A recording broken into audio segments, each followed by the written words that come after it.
আমাদের খোকনস ফিল্ম চ্যানেলের সকল প্রকার পার্ট গল্প দেখতে আমাদের চ্যানেলটি সাবস্ক্রাইব করে পাশে থাকা বেল আইকনে ক্লিক করে অল নোটিফিকেশন অন করে দিন।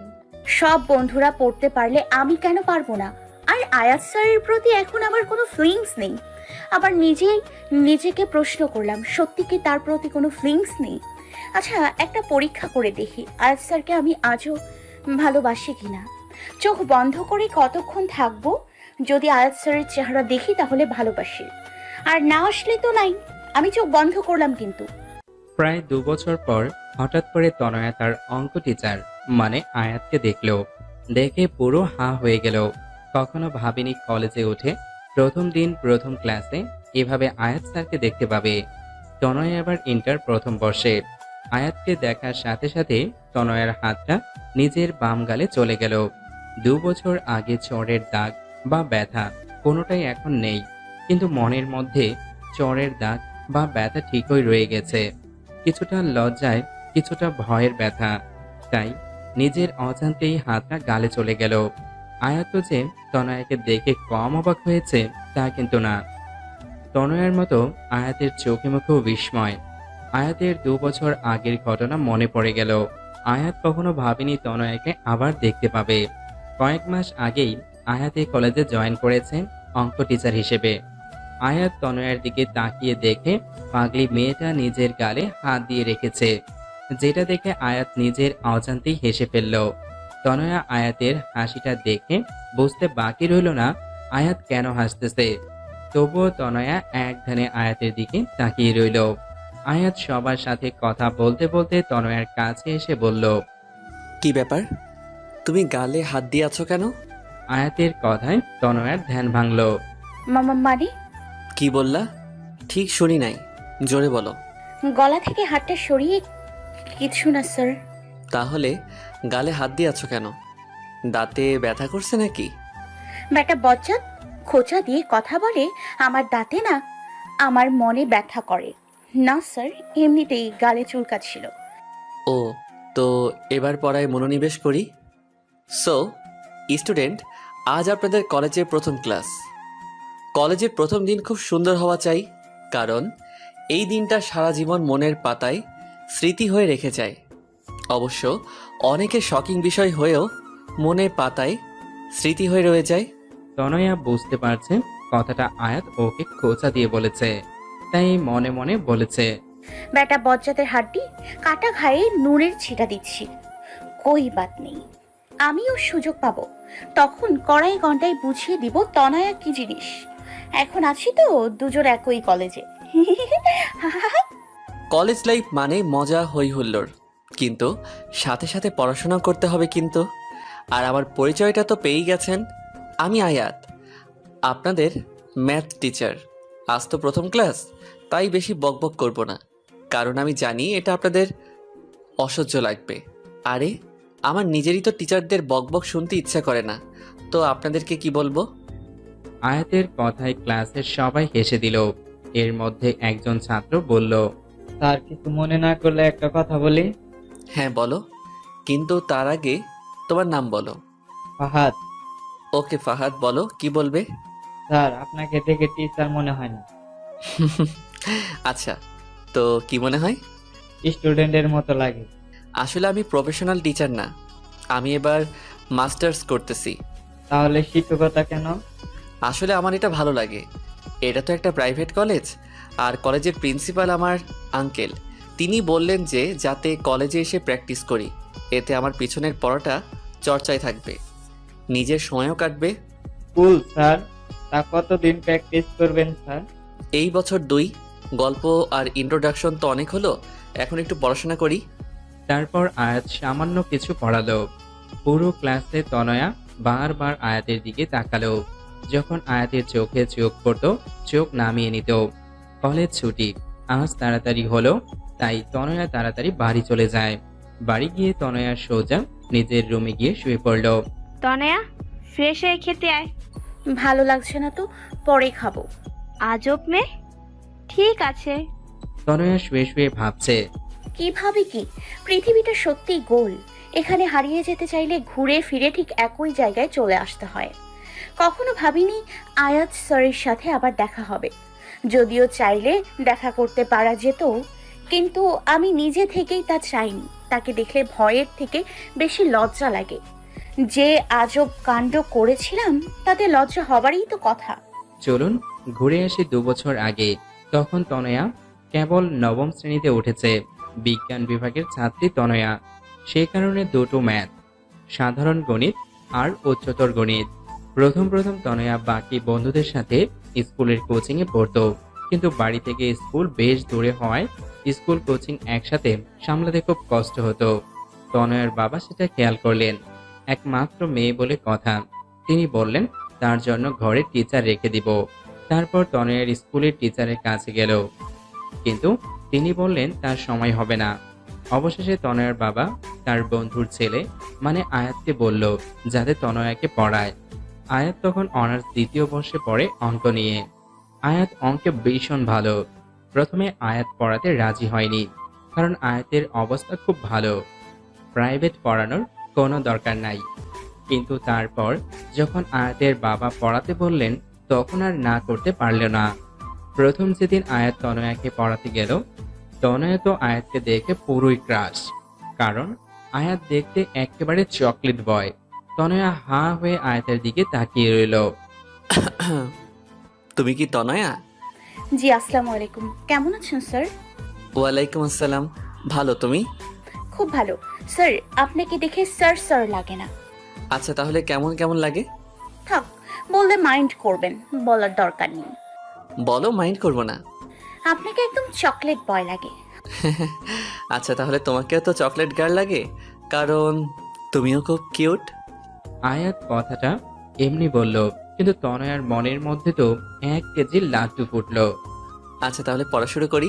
ওকে। আয়াত সপ্তাহে 3 দিন তনয়াকে পড়াতো। আয়াত যখন তনয়াকে পড়াতো তখন তনয়া প্রায় আয়াতের দিকে তাকিয়ে থাকতো।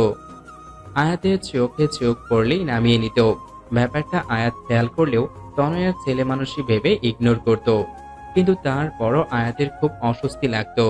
তনয়া অনেক ছেলে মানুষই করত। আয়াত মাঝে মাঝে বকা দিলেও তনয়ার ছেলে মানুষটার খুব ভালোও লাগতো। কিন্তু আয়াত কখনো তনয়াকে সে নজরে দেখেনি। ধীরে ধীরে তনয়ার কিশোরী মনটায় ভালোবাসার একটা ছোট্ট ফুল ফোটে, আর সে ফুলের নাম দেয় আয়াত।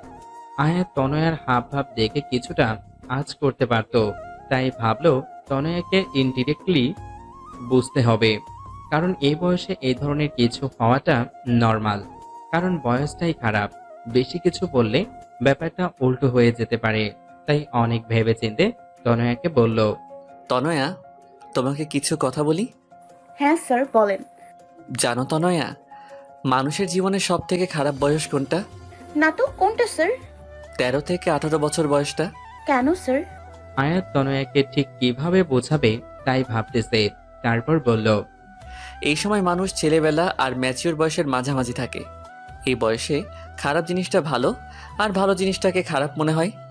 এই বয়সের কিশোর কিশোরীদের শিক্ষণীয় কথা অসহ্য লাগে। এই বয়সে খারাপ জিনিসটা উপরের চাকচিক্য দেখে তার প্রতি আকৃষ্ট হয়ে ভুল করে, কিন্তু যখন বুঝতে পারে ভুল করছে তখন করার মতো আর কিছু থাকে না। যে বয়সের ভ্রম থেকে নিজেকে বাঁচাতে পারবে তার জীবনটা অনেক সুন্দর হবে।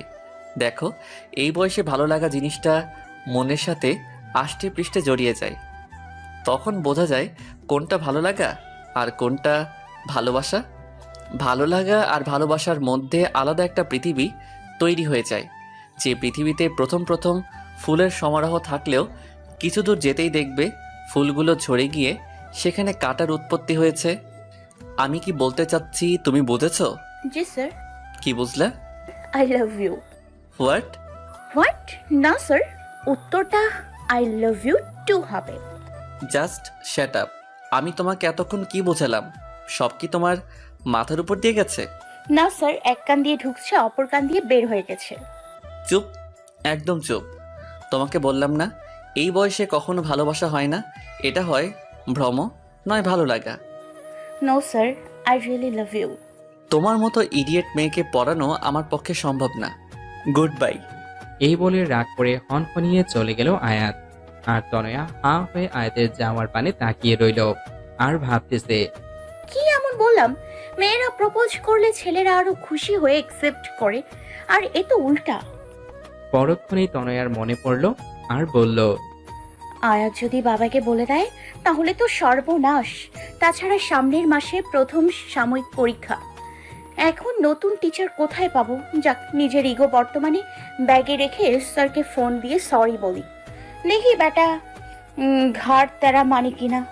এই ভেবে তনয়া আয়াতকে ফোন দিল। প্রথম কয়েকবার রিং হয়ে কলটা কেটে গেল। তারপর আয়াত ধরল। হ্যালো, হ্যাঁ বলো। Sorry sir. সরি বললে কাজ হবে না, আমি তোমাকে আর পড়াবো না। স্যার, আমি আর কখনো এমন বলবো না। প্লিজ বাবাকে কিছু বলবেন না। কিছুটা ভেবে ঠিক আছে। তাহলে কাল থেকে পড়াতে আসছেন? না, তোমার বাবাকে বলবো না, তাই বলে যে তোমাকে পড়াবো তা কিন্তু না। এখন নতুন টিচার কোথায় পাবো? আর বাবাকেই বা কি বলবো? সেটা মাথার মধ্যে প্রেম পোকা ঢোকার আগে মনে ছিল না? সরি বললাম তো। আর আপনিই তো বললেন যে এ বয়সে ভুল হয়। তাহলে আপনার কি উচিত না আমার ভুলটা শুধরে দেয়া? এই মেয়ে, তুমি তো দেখছি আমার কথায় আমাকেই ফাঁসিয়ে দিলা। ঠিক আছে, কাল থেকে পড়াতে আসবো, তবে একটা শর্তে। কি শর্ত স্যার? এই ধরনের কোনো দুষ্টমি বা ফাইজলামি আর কখনো করবে না, ঠিক আছে? ঠিক আছে স্যার। বেটা, তোরে একবার বাগে পাই, তখন দেখবি। পরের দিন থেকে আয়াত আবার নিয়মিত পড়াতে আসতো। তনয়া এখন অনেক শান্ত হয়ে গেছে। সেই আগের মতো দুষ্টুমি করে না। আয়াত প্রথম প্রথম তাতে খুব খুশি হয়েছিল, কিন্তু ধীরে ধীরে আয়াতও তনয়ার সেই দুষ্টুমিগুলোকে খুব মিস করত। কিন্তু সব বুঝতে পেরেও আয়াত তনয়াকে কিছু বলতো না। ভাবতো সামনে ওর পরীক্ষা, এই মুহূর্তে কিছু বলা মানে ওর গাটাকে উস্কে দেওয়া। তাই চুপচাপ রইল। তারপর তনয়ার পরীক্ষা শেষ হলো। খুব ভালোভাবেই পরীক্ষাগুলো হয়ে গেল। পরীক্ষার পর তনয়া আবার আগের মতো দুষ্টুমি করা শুরু করলো, কিন্তু আয়াতকে এখন খুব কম জ্বালায়। একদিন তনয়া ওর কিছু বান্ধবীদের সাথে ঘুরতে পার্কে গেল। সেখানে গিয়ে দেখে আয়াত একটি মেয়ের সাথে বসে বসে কথা বলছে, খুব হাসাহাসি করছে। তনয়া সেটা দেখে রাগে ফুলছিল। ওর বান্ধবীদেরকে বলল, তোরা সামনে যা, আমি আসতেছি।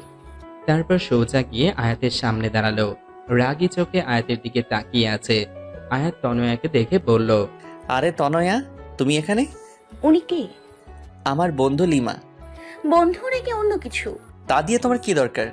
তনয়া কোনো কথা না বলেই আয়াতের গালে একটা কিস করে বলল। কারণ আই স্টিল লাভ উই। উপস্থিত ঘটনায় আয়াত আর লিমা হতভম্ব হয়ে গেল। আয়াতেরও ভীষণ রাগ উঠে গেল। তারপর একটা শব্দ হলো, আর তনয়া নিজের গালে হাত দিয়ে আছে। এই মেয়ে, তোমাকে কথা বললে বোঝো না নাকি? তোমাকে এত বোঝানোর পরও বোঝো না? আর শোনো, তোমাকে আমি ভালোবাসি না, কারণ আমি লিমাকে ভালোবাসি। আর হ্যাঁ, ও আমার বন্ধু না, গার্লফ্রেন্ড। আর কখনো তোমাকে পড়াবো না। যাও, বাড়ি যাও। ধমক দিয়ে পাঠিয়ে দিল। তনয়া আয়াতের কথাগুলো শুনে কান্না করে দিল। টপ টপ করে ওর চোখ থেকে জল পড়ছে। তারপর গাল চেপে ফুপিয়ে ফুপিয়ে বলল, ভালোবাসেন না ঠিক আছে, তাই বলে চড় মারলেন কেন? আমার গালটা যে লাল হয়ে গেল, খুব ব্যথাও করছে। তনয়ার কথা শুনে আয়াতের খুব হাসি পাচ্ছে, কিন্তু এখন হেসে দিলে সব উল্টা হয়ে যাবে। তাই অনেক কষ্টে আয়াত হাসিটা আটকালো। তনয়া কাঁদতে কাঁদতে চলে গেল। আর আয়াত ওর যাবার পানে কতক্ষণ তাকিয়ে থেকে বাড়ি চলে গেল। তনয়ার ফর্সা গাল চোরের দরুনে লাল হয়ে গিয়েছে। কিরে, তোর গাল এত লাল কেন? আর বলো না মা, রিপা আছে না আমার বান্ধবী, ও দুষ্টুমি করে মশা মারতে গিয়ে গালে চড় মেরে দিল তাই। তনয়া যেন শাক দিয়ে কই মাছ ঢাকছে। তাই বলে এত জোরে যে গালে দাগ পড়ে যায়? ওকে আমি বকে দিয়েছি মা। রাতের বেলা তনয়া ওর বাবার সাথে বসে টিভি দেখছিল। তখনই ওর বাবার ফোন আসলো। ওর বাবা যখন বলল আয়াত ফোন করেছে, ভয়ে তনোয়ার হাত পা ঠান্ডা হয়ে যাবার উপক্রম। না জানি কি না কি বলে বাবাকে। তনয়ের বাবা ফোনে কথা শেষ হলে বললেন, আয়াত নাকি আর তনয়াকে পড়াতে পারবে না। কেন? আয়াতেরও নাকি কিছুদিন পর পরীক্ষা। প্রাইভেট পড়ালে নাকি ওর নিজের পড়ায় অসুবিধা হয় তাই। তাহলে তনয়াকে কে পড়াবে? আয়াত নতুন টিচার ঠিক করে দিয়েছে, কলেজের টিচার, বয়স্ক একজন টিচার। তনয়া মনে মনে ভাবছে, ব্যাটা বজ্জাত, আমাকে এখন বয়স্ক টিচারের হাতে দেয়া হচ্ছে। তোকে আমি দেখে নিব, কবে তা নিশ্চিত বলতে পারি না, হতে পারে 5-10 বছর পর, কিন্তু দেখে অবশ্যই নিব। তারপর আর আয়াতের সাথে তনয়ার দেখা হয়নি। তারপর তনয়া আর কারোর সাথে রিলেশন তো দূরে থাক, কেউ প্রপোজ করলেও তাকে ধরে পিটাতো। তনয়া এসএসসি পরীক্ষায় জিপিএ 5 পেল। তারপর কিছুদিন আগে এই কলেজে ভর্তি হলো। কিন্তু কপাল দুঃখে বলেন আর সুখে বলেন, প্রায় 2 বছর পর তনয়া আর আয়াতের আবার দেখা হলো। ও হ্যালো বন্ধুগণ, কল্পনা শেষ, এবার বর্তমানে ফিরে আসেন। পরের দিন তনয়া আবার কলেজে গেল। আজকে আয়াতের ক্লাস টাইমে তনয়া গিয়ে ক্লাসের পিছনের দিকটায় বসলো, আর এমন ভাবে বসলো যাতে আয়াতকে বারবার দেখতে না হয়। মানে ওর সামনের ব্রেঞ্চে লম্বা একটা ছেলে ছিল। আয়াত এসে বারবার ক্লাসের এদিক ওদিক চোখ বোলাচ্ছিল। তারপর দেখলো তনয়া ক্লাসের পিছনের দিকে নিচের দিকে তাকিয়ে চুপচাপ বসে খাতায় আঁকিবুকি করছে। আয়াত তনয়ার ব্রেঞ্চের পাশে গিয়ে একটা কাশি দিল। আয়াতকে দেখে তনয়া তাড়াহুড়া করে দাঁড়ালো আর হাতটা সোজা বাম গালে রাখলো। তনয়ার এই অবস্থা দেখে আয়াতের খুব হাসি পেল, কিন্তু হাসিটা চেপে রেখে বলল, কি ব্যাপার তনয়া, আমি ওখানে পড়াচ্ছি আর তুমি এখানে খাতায় কি আঁকছো? খাতাটা হাতে নিয়ে দেখে তনয়া পেট মোটা একটা কার্টুন এঁকেছে। What is this Tanaya? Sorry sir. Shut up, আমি বলছি ক্লাস টাইমে পড়ায় মনোযোগ না দিয়ে তুমি এসব কি আঁকছো? Sorry sir. It's okay, but not again. I remember sir. That's good. তারপর আয়াত আবার পড়ানো শুরু করলো, আর তনয়া মনে মনে আয়াতকে এক গাদা গালি বর্ষণ করলো। পরের দিন কলেজের ব্রেক টাইমে কয়েকজন স্টুডেন্ট মিলে ঠিক করলো অঙ্ক প্রাইভেট করবে, আর সবাই আয়াত স্যারের কাছে পড়বে বলে ঠিক করেছে। কিন্তু তনয়া বলল, তার কাছে না পড়ে অন্য কোনো টিচার দেখ না। কিন্তু সবাই মনস্থির করেছে আয়াত স্যারের কাছেই পড়বে, তাই সবাই মিলে আয়াতের কাছে গেল কথা বলতে। কিন্তু তনয়া গেল না। সবাই আয়াতকে পড়ানোর জন্য অনেক অনুরোধ করার পর আয়াত রাজি হলো, কিন্তু আয়াতের বাসায় গিয়ে পড়তে হবে। সবাই তাতে রাজি হয়ে গেল। আয়াত তখন তনয়াকে খুঁজতেছিল। তারপর ভাবলো হয়তো তনয়া ওর কাছে পড়বে না। তনয়া ভাবতে পড়তে যাবে কি যাবে না। তারপর ভাবলো, সব বন্ধুরা পড়তে পারলে আমি কেন পারবো না? আর আয়াত স্যারের প্রতি এখন আমার কোনো ফিলিংস নেই। আবার নিজেকে প্রশ্ন করলাম, সত্যি কি তার প্রতি কোনো ফিলিংস নেই? আচ্ছা, একটা পরীক্ষা করে দেখি আয়াত স্যারকে আমি আজও ভালোবাসি কিনা। চোখ বন্ধ করে কতক্ষণ থাকবো? যদি আয়াত স্যারের চেহারা দেখি তাহলে ভালোবাসি, আর না আসলে তো নাই। আমি চোখ বন্ধ করলাম কিন্তু। কিছুক্ষণ চোখ বন্ধ করার পর তনয়া কেঁপে উঠল। আরে, আমি তো আয়াত স্যারকে ভুলে গিয়েছিলাম। তাহলে চোখ বন্ধ করলেই শুধু তাকে কেন দেখতেছি? আজব তো। কয়েকদিন পর থেকে সবাই আয়াতের বাসায় পড়তে গেল। সবাই আয়াতের বাসায় ঢুকে পড়ল, কিন্তু তনয়া ভিতরে যাবে কি যাবে না তা নিয়ে চিন্তা করছে। এর মধ্যে আয়াত দরজার সামনে এসে বলল, ভিতরে এলে তোমাকে খেয়ে ফেলবো না? আয়াতকে দেখেই বাম গালে হাত দেওয়া তনয়া অভ্যাসে পরিণত হয়েছে। ভিতরে ঢুকে তনয়া দেখল আয়াতের বাড়িটা বেশ সুন্দর করে সাজানো। ফাহাদ বলল, স্যার, আপনি কি এখানে একা থাকেন? আরে না, বাবা মা মাসখানেকের জন্য গ্রামে গেছে, কিছুদিন পরই চলে আসবে। ও, তোমরা পাশের রুমে যাও, সেখানেই সবাইকে পড়াই। সবাই আয়াতের বাসায় আসে। তারপর বসে পড়ে যে যার মতো গল্প করে, কিন্তু তনয়া চুপচাপ বসে বাইরের দিকে তাকিয়ে থাকে। ইদানিং আয়াত খেয়াল করছে তনয়া সেই আগের তনয়া নেই। আগের সেই দুষ্টমি চাঞ্চল্য তার মাঝে আর নেই। একদম শান্ত প্রকৃতির। আয়াত তনয়ার এই রূপটা একদমই পছন্দ করে না। প্রায় 4 মাস হয়ে গেছে আয়াত এখনো তনয়াকে দুষ্টমি করতে দেখে না। কেমন যেন হয়ে গেছে, ঠিক যেমন পানির অভাবে একটি ফুল নেতিয়ে যায়, তনয়া ঠিক তেমনি নেতিয়ে গেছে। আয়াতের মনে হচ্ছে কোথাও না কোথাও এর জন্য ওই দায়ী। তাই আয়াত ঠিক করলো তনয়ের সাথে সরাসরি কথা বলবে। তনয়া শোনো। তনয়া তখন কলেজ শেষ করে বাড়ি যাচ্ছিল। আয়াতের ডাকে পিছনে ফিরল। আমাকে ডেকেছেন স্যার? হ্যাঁ, তোমার সাথে আমার কিছু কথা আছে। হ্যাঁ, বলুন স্যার। এখানে না, তুমি আজকে আমাদের বাসায় সবার যাওয়ার আধা ঘন্টা আগে যাবে যদি তুমি ফ্রি থাকো। কিন্তু স্যার, ভয় নেই, বাসায় বাবা মা সবাই আছে। বিশ্বাস না হলে আমাদের বাসার টেলিফোনে তোমার বাবাকে দিয়ে ফোন করিয়ে কনফার্ম হতে পারো। কি যে বলেন স্যার, আমি আপনাকে অনেক বিশ্বাস করি। ধন্যবাদ। বিকেলে কথা মতো তনয়া অনেক আগে পড়তে গেল। দরজার ডোরবেল বাজলো। দরজা আয়াতের মা খুলল। তাকে দেখেই তনয়া সালাম দিলেন। আসসালামু আলাইকুম আন্টি। ওয়ালাইকুম আসসালাম। আরে তনয়, তুমি কেমন আছো? জি আন্টি, ভালো। আপনি? খুব ভালো, ভেতরে আসো। আন্টি, স্যার কোথায়? ওর রুমে আছে, তুমি বসো, আমি ওকে নিচে পাঠিয়ে দিচ্ছি। আয়াত নিতে এসে তনয়ার পাশে বসলো। স্যার কি যেন বলতে চেয়েছিলেন? তনয়া, তোমার কি কিছু হয়েছে? না তো স্যার, কিন্তু কেন? না, তুমি সেই আগের তনয়া আর নাই। কেন স্যার, আপনার এমন কেন মনে হলো? 2 বছর আগে যখন তোমাকে পড়াতাম তখন তোমার মাঝে অন্যরকম একটা চাঞ্চল্য, দুরন্তপনা আর দুষ্টুমি ছিল, কিন্তু এখন সেটা তোমার মাঝে নেই। মনে হচ্ছে তুমি সেই তনয়াকে নিজের ভিতর বন্দি করে উপরে একটা মুখোশ পরে আছো। মনে হচ্ছে নিজেকে লুকাতে চাইছো কোথাও। এটার জন্য আমি দায়ী নই তো? না স্যার, সেরকম কিছু না। আপনি প্লিজ নিজেকে দায়ী করবেন না। আর স্যার, আপনি তো আমাকে বলেছিলেন ছেলে মানুষই সব সময় চলে না।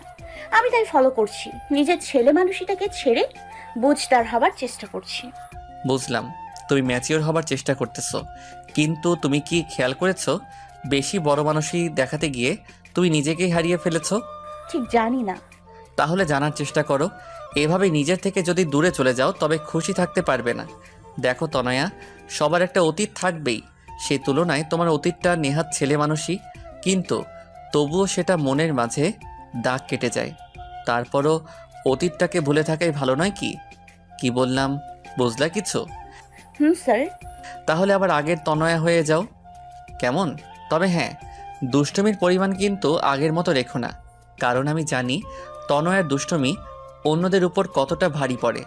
আয়াতের কথা শুনে দুজনেই হেসে দিল। কিন্তু স্যার, আমি আবার আগের তনয়ে কিভাবে হব? সেটাও কি আমি বলে দিব? প্রশ্ন যখন আপনি তুলেছেন, উত্তরও আমাকেই দিতে হবে, বুঝলেন? ওকে ওকে, প্রথমে নিজের মাথার মধ্যে বড় হবার যে চিন্তাগুলো আছে না, সেগুলো ঝেড়ে ফেলে দাও। তারপর আয়নার সামনে দাঁড়িয়ে নিজেকে দেখো, নিজের দুষ্টমিগুলো নিয়ে ভাবো আর দুষ্টমি করো। অনেক অনেক ধন্যবাদ স্যার। আর এই ম্যাচিওর হওয়ার চক্করে আমিও হাঁপিয়ে উঠেছিলাম। যাক বাবা, হাঁপ ছেড়ে বাঁচলাম। এর মধ্যে আয়াতের মা নাস্তা নিয়ে আসলেন। আন্টি, এগুলো কি দরকার ছিল? চুপ, একদম চুপ। এতদিন ধরে আমাদের বাসায় পড়তে আসিস, অথচ তোর একটু যত্নও করতে পারি না। আসলে এতগুলো ছেলে মেয়ের মধ্যে তোকে আলাদা করে দেখলে ওদের খারাপ লাগতে পারে, তাই। কিন্তু শত হলেও তুই তো নিজেদের মেয়ে। মানে? মানে তুই আয়াতের বাবার বন্ধুর মেয়ে। তোর বাবার সাথে কত বছরের পরিচয়, আর তোর মা তো প্রায় আমাদের বাসায় আসে, কিন্তু তোকে কখনো নিয়ে আসেনি। সবসময় কোনো না কোনো বাহানা বানিয়ে দিত। নে, এবার চুপচাপ খাতো। তনয়া দেখলো 2 বাটি আইসক্রিম, বাকিগুলো রেখে সেটাই নিল। আয়াত আইসক্রিমের অন্য বাটিটা নিতে যাবে, এর মধ্যে তনয়া বলল, এরকম হাত দেবেন না। কেন? ওখানে বাকি যে খাবার রাখা আছে সেটা খান, আমার আইসক্রিমের দিকে একদম নজর দেবে না। আন্টি ওটা আমাকে দিয়েছে। তুই বাটি সব একা খাবে? হ্যাঁ তো, 10 বাটি আইসক্রিমেও আবার কিচ্ছু হবে না। যান আন্টির কাছে গিয়ে চেয়ে খান। আয়াত মুচকি হেসে দেখলো পাগলি মেয়েটা বাচ্চাদের মতো আইসক্রিম খাচ্ছে, কিন্তু চোখ বন্ধ করে। তার মানে দুষ্টমি শুরুটা আমাকে দিয়েই করলে? তারপর পড়াশোনা শেষে তনয়া বাড়ি গিয়ে আয়নায় সামনে দাঁড়িয়ে বলল, কোন অতীতটা ভুলবো? পাশের বাসার টিয়াকে যে চুলকানির ঔষধ লাগিয়ে নাচিয়েছিলাম, নাকি ক্লাসের স্যারের বেঞ্চের নিচে চুইংগাম রেখে দিয়েছিলাম, নাকি পাশের বাসার আন্টির গাছের ফুল চুরি করেছিলাম, বিষয়টা আরো অনেক আছে। ধ্যাত, ভাল লাগে না। কাল আবার স্যারকে জিজ্ঞেস করতে হবে। পরের দিন আবার আয়াতের বাসায় গেল, কিন্তু আজ এখনো কেউ পড়তে আসেনি কেন? ডোরবেল বাজালে আয়াত দরজা খুলল। তুমি আজ পড়তে আসলা কেন? কেন স্যার? আরে আমি তো তিন্নিকে ফোন করে বলেছি আজকে পড়াবো না, সবাইকে জানিয়ে দিতে। ও, তাহলে মনে হয় আমাকে জানাতে ভুলে গেছে। কেন পারবেন না? আসলে মায়ের শরীরটা একটু খারাপ, তাই। ও, তা আমি কি আন্টিকে দেখতে পারি? হ্যাঁ অবশ্যই, ভিতরে আসো। তনয়া ভিতরে গিয়ে আয়াতের মায়ের সাথে দেখা করে তার অবস্থার কথা জানতে চাইলো। তারপর আয়াতকে বলল, স্যার একটু কনফিউশন ছিল। হ্যাঁ বলো। শোনেন আন্টি, স্যার আমাকে কিছু অতীত ভুলে যেতে বলেছে, কিন্তু আমি ঠিক ভেবে পাচ্ছি না কোনটা ভুলবো আর কোনটা মনে রাখবো। তা অতীতগুলো কি আমাদের বলা যাবে? কেন বলা যাবে না? অবশ্যই। তারপর তনয়া শুরু করলো তার সকল দুষ্টুমির কাহিনী। শুরু করেছে তো করেছে, শেষের তো হচ্ছেই না। আর এইদিকে আয়াত আর ওর মা তনয়ের দুষ্টুমির কথা শুনে হাসতে হাসতে অবস্থা 12টা। তনয়া, এইসব কাজ তুমি করেছো? হ্যাঁ আন্টি, আরও আছে কিন্তু ঠিক মনে পড়ছে না। কিন্তু এর মধ্যে থেকে কোনটা ভুলবো আর কোনটা মনে রাখবো তাই নিয়ে কনফিউজড আছি। একটাও বলতে হবে না। আরে আপনিই তো অতীত ভুলতে বললেন। ভুল হয়েছে আমার। আমি ভুলে গেছিলাম যে তুমি তনয়া। তুমি সবসময় আমার অস্ত্র আমার উপরই প্রয়োগ করো।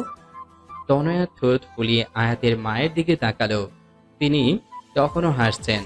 তোর মতো মেয়ে থাকলে তাদেরকে সবসময় হাসি খুশি থাকবে। রিয়েলি আন্টি, এখন কেমন লাগছে আপনার? হ্যাঁ সত্যি, যা অসুস্থ ছিলাম তোর কথাই ঠিক হয়ে গিয়েছে, আর আমার এখন খুব ভালোও লাগছে। আন্টি আমি এখন উঠি, তাহলে নিজের খেয়াল রাখবেন। By aunty. আয়াত তনয়াকে দরজা পর্যন্ত এগিয়ে দিয়ে আবার ডাক দিল। তনয়া শোনো, জি স্যার। তুমি কালকে বলেছিলে তুমি আমাকে বিশ্বাস করো, কিন্তু সেই বিশ্বাসের ভিত্তি বা কারণটা জানতে পারি? একটা 14-15 বছরের মেয়ে আপনাকে প্রপোজ করেছে, চাইলেই আপনি তার দুর্বলতার সুযোগ নিতে পারতেন, কিন্তু আপনি তা না করে মেয়েটাকে ভুল পথ থেকে ফিরিয়ে এনেছেন। বিশ্বাস করার জন্য এটাই যথেষ্ট নয় কি? স্যার আমি আপনাকে খুব শ্রদ্ধা করি। আর আয়াত মুচকি হেসে বলল, সাবধানে যেও। Bye sir. আয়াত তারপর দরজা আটকে ভিতরে যেতেই শুনে তনয়ার চিৎকার। আয়াত দ্রুত দরজা খুলে হতভম্ব হয়ে গেল। আয়াত দরজা খুলে দেখে তনয়া সিঁড়ির উপর আধা শোয়া আর আধা বসা অবস্থায় পড়ে আছে। আয়াত প্রথমে ভাবলো তনয়া হয়তো দুষ্টুমি করতেছে, কারণ এ ধরনের দুষ্টুমি তনয়া এর আগেও কয়েকবার করেছিল। তাই বলল, তনয়া এবার আর আমাকে বোকা বানাতে পারবে না। ওঠো বলছি। তনয়া, তনয়া। কয়েকবার ডাক দিল, কিন্তু তনয়ার কোনো সাড়া শব্দ পেল না। তাই গিয়ে তনয়ার কাঁধে হাত রাখলো, আর সাথে সাথে তনয়া মাটিতে গড়িয়ে পড়ল। আয়াত হতভম্ব হয়ে গেল, কারণ তনয়ার কপালের রক্ত। দেয়ালের দিকে তাকিয়ে দেখে দেয়ালেও খানিকটা রক্ত লেগে আছে। সিঁড়িতে অনেক পানি পড়ে আছে, মনে হয় তনয়া পানিতে স্লিপ করে পড়ে গেছে। মেয়েটার মাথা ফেটে গেছে। কি যে করি আয়াত ভাবছে। আয়াত তনয়াকে কোলে তুলবে কি তুলবে না তা নিয়ে অনেকটা অস্বস্তি বোধ করছে। তারপর ভাবলো, ওসব পরে ভাববো, আগে মেয়েটাকে ভিতরে নিয়ে যাই। আয়াত তনয়াকে কোলে তুলে বলল, আরে মেয়েটাকে দেখতে তো অনেক শুকনা, কিন্তু ওজন কম করে হলেও 42 হবে। আয়াত তনয়াকে নিয়ে ওর মায়ের রুমে শোয়ালো। আরে কি হয়েছে ওর? মা মনে হয় সিঁড়ি দিয়ে স্লিপ করে পড়ে গেছে। দেখো না, মেয়েটার মাথা ফেটে গেছে। তাড়াতাড়ি ডাক্তারকে ফোন কর। হ্যাঁ মা, করছি, কিন্তু তুমি ব্যস্ত হয়ে নিজের শরীর খারাপ করো না। আয়াত ডাক্তারকে ফোন করে তনয়ার মাথার রক্তটা মুছে কিছুটা অ্যান্টিবায়োটিক ক্রিম লাগিয়ে দিল, যাতে তাৎক্ষণিকভাবে রক্তটা থেমে যায়। তারপরে তনয়ার বাবা মাকে ফোন করে আসতে বলল। তনয়া তখনও অজ্ঞান। তাদের ফোন করার পর আয়াত তনয়ার চোখে মুখে পানির ঝাপটা দিল। তনয়া চোখ খুলে দেখে আয়াত আর আয়াতের মাও ওর সামনে বসে আছে। এই মেয়ে পড়ে গেলে কিভাবে? কোন ব্যাককেল যেন সিঁড়িতে পানি ফেলেছে। দেখেছি, কিন্তু কে সেটা জানি না। তাহলে তাড়াতাড়ি জানেন। তার অবস্থা আমি 12টা বাজাবো। মাথাটা প্রচন্ড ব্যথা করতেছে। আর কোথাও ব্যথা পাইছো? হ্যাঁ, পায়ে খুব ব্যথা করছে, মনে হয় মচকে গেছে। আয়াত তনোয়ার পায়ে হাত দিয়ে পাটা দেখছে। স্যার কি করছেন? প্লিজ পায়ে হাত দেবেন না, আপনি আমার শিক্ষক। চুপ, একদম চুপ। আয়াত তারপর দেখলো আসলেই তনয়ের ডান পায়ের উপরের পাতা অনেকটা ফুলে গেছে। আয়াত ভালো মতো দেখছে আর মনে মনে ভাবছে কোনো মানুষের পা এত সুন্দর হতে পারে। তারপর বলল, কপাল ভালো ভাঙিনি, তবে মচকে গেছে। ডাক্তার এখনই চলে আসবে। কিছুক্ষণ পর ডাক্তার আর তনয়ার বাবা মা একসাথে এলো। ডাক্তার তনয়ার মাথায় ভালো করে ব্যান্ডেজ করে দিল।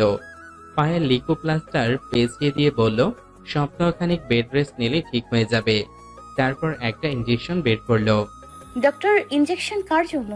কেন, তোমার জন্য পেইনকিলারের কাজ করবে আর সেপটিক হবে না। না। বলে একটা চিৎকার দিল। ওর চিৎকার শুনে সবাই কানে হাত দিল, আর আয়াত তাড়াতাড়ি তনয়ের মুখটা চেপে ধরলো। চুপ চুপ, কানের পোকা বের করে দিল। আমি একদম ইঞ্জেকশন দিব না। অত বড় সুচ আমার গায়ে ফোটাবে? No chance. ঠিক আছে, দেওয়ার দরকার নাই। আচ্ছা তনয়া, একটা কথা বলো তো, তোমার তো অনেক রকমের ফুল গাছ ছিল, এখনো কি আছে নাকি? স্যার আপনার মনে আছে? কেন মনে থাকবে না? অনেক সুন্দর তোমার বাগানটা। এখন তো আগের থেকেও বেশি ফুল আছে জানেন স্যার। 12 রকমের ক্যাকটাস গাছ আছে আমার। আচ্ছা, তা আমাকে কিছু ফুল গাছ দিবা? হ্যাঁ অবশ্যই স্যার। ডাক্তার হয়েছে? হ্যাঁ। তনয়া তাকিয়ে দেখে ডাক্তারের ইঞ্জেকশন দেওয়া শেষ। তনয়া বুঝলো আয়াত কেন ফুল গাছের প্রসঙ্গ তুলেছে। স্যার আপনি খুব বাজে। আমি জানি। কয়েকদিনে ঠিক হয়ে যাবে, ওষুধ দিয়ে গেলাম। আর হ্যাঁ, 2 দিন জ্বর থাকতে পারে। তারপর তনয়ার বাবা মা আয়াতের বাবা মায়ের সাথে কথা বলতে থাকে, আর আয়াত আর তনয়া অনেক কথা বলল। তনয়ার দুষ্টুমি ভরা কথাগুলো শুনে আয়াত মুগ্ধ নয়নে তনয়ার দিকে তাকিয়ে থাকে। তনয়ার চোখে চোখ পড়তেই আবার চোখ সরিয়ে নিত। এদিকে সন্ধ্যা পেরিয়ে গেল। আমাদের যে এখন উঠতে হবে। আরে থাক না আজকে। না রে, পরে একদিন। আজকে তনয়ার এ অবস্থা, তাই বাড়ি যাওয়াটাই বেটার। তাহলে আজকে উঠি। কিন্তু তনয়া তো হাঁটতেই পারে না, ও 3 তলা থেকে কিভাবে নামবে? আয়াতের বাড়িটা 3 তলা, নিচের 2 তলা ভাড়া দেওয়া, 3 তলায় ওরা থাকে, তাই 3 তলার ডুপ্লেক্স করা। সমস্যা নেই, আয়াত নামিয়ে দেবে। তনয়ের বাবা মা সবাই নিচের দিকে নামছে, সাথে আয়াতের বাবা মাও। কি ম্যাডাম রেডি? কিসের জন্য? আয়াত কোনো কথা না বলে তনয়াকে কোলে তুলে নিল। তনয়া হতভম্ব হয়ে গেল, আর প্রথমবার আয়াতের স্পর্শ পেয়ে শিহরিত হয়ে উঠল। ওর শরীরের প্রত্যেকটি পশম দাঁড়িয়ে গেল, কোনো কথা যেন মুখ থেকে বেরই হচ্ছে না, চুপচাপ চোখ বন্ধ করে আছে। আর আয়াত ওকে নিয়ে নিচে নামছে, কিন্তু এক ধ্যানে তনয়ার দিকে তাকিয়ে দেখছে আর ভাবছে কি নিষ্পাপ মুখ। আল্লাহ ঠিক কতটা যত্ন করে বানালে মানুষ এতটা সুন্দর আর মায়াবী হয়। তনয়ার দিকে তাকিয়ে নিজের অজান্তেই মুচকি হেসে ফেলল। তনয়া শোনো। তনয়া চোখ মেলে বলল, জি। তোমার হাতটা আমার কাঁধে রাখলে ভালো হতো, তোমার যা ওজন। তনয়ার রাগান্বিত চোখে আয়াতের দিকে তাকিয়ে হাতটা আয়াতের কাঁধে রাখলো, আর আয়াতের চোখের দিকে তাকাতেই অজানা এক আবেশে হারিয়ে গেল। তনয়া মনে মনে বলল, আর একটা চান্স নেব নাকি স্যারকে ভালোবাসার? সাথে চটটার কথা মনে পড়ল, আর তনয়া হাতটা ওর বা গালে চলে গেল। আয়াত সেটা খেয়াল করে বলল, এই মেয়ে, তুমি আমাকে দেখলে সবসময় গালে হাত দাও কেন? এমন ভাব করছেন যেন কিচ্ছু জানেন না। আয়াত তা দেখে হেসে দিল। তনয়া দেখলো ওরা নিচে নেমে প্রায় গাড়ির কাছে পৌঁছে গেল। তনয়া বলল, ইস, 3 তলা না হয়ে 10 তলা হলে ভালো হতো। তনয়াকে গাড়িতে পৌঁছে দিয়ে আয়াত মনে মনে কি যেন ভেবে মুচকি হাসি দিল। তনয়া চলে গেল। সেদিন রাতে তনয়ার ভীষণ জ্বর আসলো। পরের 2 দিন তনয়াকে ক্লাসে না দেখে আয়াত একেবারে অস্থির হয়ে গেছে। ফোনে অবশ্য খবর নিয়েছিল, তাই ভাবলো আজ তনয়াকে দেখতে যাবে। সেদিন বিকালে আয়াত আর আয়াতের মা তনয়াদের বাড়ি গেল। প্রায় 2 বছর পর আয়াত তনয়াদের বাড়ি আসলো। বাড়ির চারপাশে তাকিয়ে মনে মনে বলছে, মেয়েটা সত্যি বলেছে, ওর ফুলের বাগানটা আগের থেকে অনেক বড় করেছে।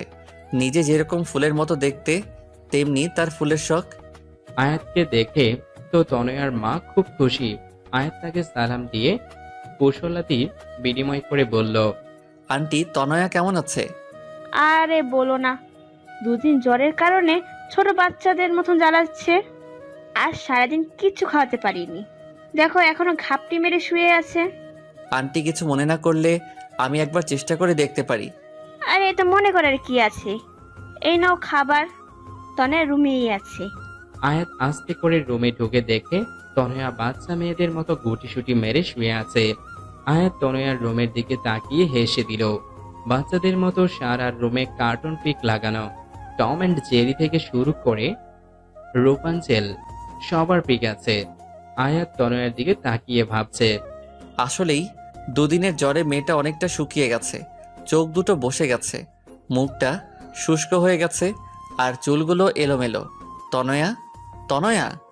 তনয়া আয়াতের ডাক শুনে চোখ মেলে তাকালো। আয়াতকে দেখে যেন তনয়ার চোখে মুখে খুশি ফুটে উঠল। স্যার আপনি কেমন আছেন? আয়াত তনয়াকে উঠে বসতে সাহায্য করে, তারপর বলে, আমি তো ভালো, বাট তুমি নিজের কি অবস্থা করেছো? স্যার আমি তো ঠিক আছি। হ্যাঁ, দেখেই বোঝা যাচ্ছে কতটা ঠিক আছো। এবার খাবারটা খেয়ে নাও। না, খাবার খেলে আমার বমি পায়, আর খাবারগুলো খুব তেতো। খাবার না খেলে আরো বেশি দিন অসুস্থ থাকবে। থাক, তবুও খাবো না। তুমি কি দুদিন তোমার বাগানে গেছিলা? না তো, কেন? আন্টি বলল তোমার অনেকগুলো গাছ চুরি হয়ে গেছে। কি? তাই তো বলি, খেয়ে তাড়াতাড়ি সুস্থ হয়ে গাছের খেয়াল রাখো। দিন তাড়াতাড়ি খাই, আমার গাছ। বলে মুখ ভার করে খাচ্ছে। আয়াত সেটা দেখে মুখ টিপে টিপে হাসছে। তারপর তনয়া আয়াতের মায়ের সাথে অনেকক্ষণ গল্প করলো। কিছুক্ষণ পর তারা চলে গেলেন। তনয়ার সুস্থ হতে প্রায় 10 দিন সময় লাগলো। এই 10 দিন আয়াত ক্লাসে তেমন কোনো মনোযোগ দিতে পারলো না। তনয়াকে খুব মিস করতো, কিন্তু কেন সেটা সে নিজেও ভেবে পাচ্ছিল না। তনয়া এখন নিয়মিত কলেজে আসে। দিন চলে যাচ্ছে আর তনয়া আর আয়াতের সম্পর্কটা আগের থেকে অনেকটা কাছে এসেছে। খুব ভালো বন্ধুত্ব হয়ে গেছে দুজনার। তারপর তনয়ার প্রথম বর্ষের ফাইনাল পরীক্ষা শুরু হলো, আর পরীক্ষা খুব ভালোভাবেও হয়ে গেল। একদিন তনয়া বন্ধুদের সাথে একটু রেস্টুরেন্টে গেল। সেখানে আয়াতের জিএফ লিমাকে দেখলো, কার সাথে যেন কথা বলছে। তনয়া লিমাকে প্রথম দেখে চিনে ফেলল। তারপর মনে মনে বলল, কি করে ভুলবো এই শয়তানিকে? আমার অঙ্ক স্যারকে আমার কাছে থেকে চুরি করে নিয়ে গেল। চুন্নি কোথাকার? কিন্তু চুন্নিটার সাথে কে? আয়াত স্যারের মতো তো লাগছে না। যাই একটু দেখে আসি আর জ্বালিয়েও আসি। তনয়া ওর বন্ধুদের বলল। তোরা খাবার অর্ডার দে, আমি এক্ষুনি আসতেছি। তনয়া লিমার সামনে গিয়ে দাঁড়িয়ে বলল, হাই লিমা আপু। হাই। আমাকে চিনতে পেরেছেন? কিছুক্ষণ তাকিয়ে থেকে বললাম, তুমি তনয়া না? জি আপু, কেমন আছেন? ভালো, তুমি? জি ভালো। তারপর তনয়া লিমার পাশে বসা লোকটির দিকে তাকালো। না, এ তো আয়াত স্যার নয়। তাহলে কে? একবার জানতে চাইবো। না থাক, যদি কিছু মনে করে আবার জিজ্ঞেস না করলে যে কনফিউশন থেকে যাবে। কি করি? তা এখানে কি করতে? বন্ধুদের সাথে। আচ্ছা আপু, আপনার সাথে ইনি কে? উনি আমার। কথাটা বলতে যাবে এরই মধ্যে লিমাকে কে যেন ফোন করলো। লিমা ফোনটা রিসিভ করেই বলল, হ্যাঁ আয়াত, বল। আর কথা বলতে বলতে একটু দূরে চলে গেল। তনয়া বুঝলো ফোনটা আয়াত করেছে, তাই কিছু না বলে মন খারাপ করে বন্ধুদের কাছে এসে বলল, মা ফোন করেছিল, এখনই বাসায় যেতে বললো। তোরা আড্ডা দে, আমি পরে একদিন তোদের সাথে আড্ডা দিব। কেমন কথা তো না? না রে, মনে হয় জরুরি, নয়তো মা এভাবে কখনো ডাকে না। যাই, বাই। রেস্টুরেন্ট থেকে বের হয়ে রিস্কা না নিয়ে সোজা হাঁটা ধরলো। আজ কেন যেন তনুর খুব কষ্ট হচ্ছে, মনে হচ্ছে বুকটা ফেটে যাবে। ভীষণ কান্না পাচ্ছে। কেন আমি আয়াত স্যারকে ভালোবাসলাম, আর কেনই বা এতটা কষ্ট হচ্ছে? এদিকে লিমার ফোনে কথা বলা শেষ হলে তনয়াকে খুঁজতে খুঁজতে ওর বন্ধুদের কাছে গিয়ে তনয়ার কথা জানতে চাইলো। তারপর ওকে না পেয়ে নেহার কাছ থেকে তনয়ার ফোন নাম্বার নেয় এবং লিমারটা নেহার কাছে দিয়ে আসে আর বলে অবশ্যই যেন ফোন করে। এদিকে তনয়া হাঁটতে হাঁটতে প্রায় বাড়ির কাছে চলে আসে। ওদের বাড়ি থেকে কিছু দূরে ছোট্ট একটা পার্ক। এই সেই পার্ক যেখানে দাঁড়িয়ে আয়াত ওকে চড় মেরেছিল। এখানে বিকালে অনেকে ব্যায়াম করে, কেউ গল্পগুজব করে। তনয়া পার্কে ঢুকে নদীর ধারে একটা ব্রেঞ্চে বসলো। কেন যেন খুব কান্না পাচ্ছে আর মনে মনে নিজে নিজে বলছে, স্যারের কাছে আমার ভালোবাসাটা নেহাত ছেলে মানুষই ছাড়া আর কিছু না, কিন্তু আমার কাছে কেন সেটা মনে হয় না। আমার ছেলে মানুষই মনের মধ্যে যে ছোট্ট একটা ভালোবাসার মতো হৃদয় আছে, সেটা কি স্যার দেখতে পায় না, নাকি বুঝতে পারে না? পারবে বা কি করে? স্যার তো আমায় না, লিমাকে ভালোবাসে। এদিকে তনয়ার ফোনটা বেজেই চলেছে। ফোনে অচেনা নাম্বার দেখে রিসিভ করলো না, কিন্তু বারবার রিং হচ্ছে বলে তাই এবার রিসিভ করলো। এপাশ থেকে বলল, হ্যালো তনয়া, আমি লিমা। তনয়া চমকে উঠলো আর ভাবছে, এই চুন্নি কেন আমাকে ফোন করলো? তারপর বলল, হ্যাঁ বলুন আপু। তনয়া তুমি কোথায়? পার্কে বসে আছি। কোন পার্ক? যে পার্কে বসে আপনার বয়ফ্রেন্ড আমাকে চড় মেরেছিল। ওখানেই বসো, আমি 10 মিনিটের মধ্যেই আসছি। তনয়া কিছু বলার আগেই ফোনটা কেটে গেল। তনয়া ভাবছে উনি কেন এখানে আসবে। কিছুক্ষণের মধ্যেই লিমা চলে আসলো। হ্যাঁ আপু বলেন, কি বলবেন? তুমি কিছু না বলে চলে আসলে কেন? এমনিতেই ভালো লাগতেছিল না আপু। ভালো লাগছিল না নাকি আয়াত আমাকে ফোন করেছিল তাই? তনয়া অবাক চোখে লিমার দিকে তাকালো। তেমন কিছু না। সুইটার, তোমার বয়সটা আমিও পেরিয়ে এসেছি, সো আমার কাছে লুকিয়ে লাভ নেই ডিয়ার। আচ্ছা, তুমি তখন জানতে চাইলে না আমার পাশের লোকটা কে? হুম। He is my husband. তনয়া অবাক চোখে লিমার দিকে তাকিয়ে বলল, কি তাহলে আয়াস স্যার যে সেদিন বললো? ওটা আয়াত সেদিন তোমাকে শোনানোর জন্য বলেছিল, যাতে তুমি পাগলামি না করো। তাহলে তার সাথে আপনার সম্পর্ক কি? আয়াত আমার খালাতো ভাই, আমরা দুজন একই বয়সে এক ক্লাসে পড়ি, যার কারণে আমরা খুব ভালো বন্ধু। শুধু বন্ধু, অন্য কিছু না, বুঝলা পাগলি মেয়ে? তাহলে আয়াস স্যার সেদিন মিথ্যে কথা বললো কেন? সেটা ঠিক।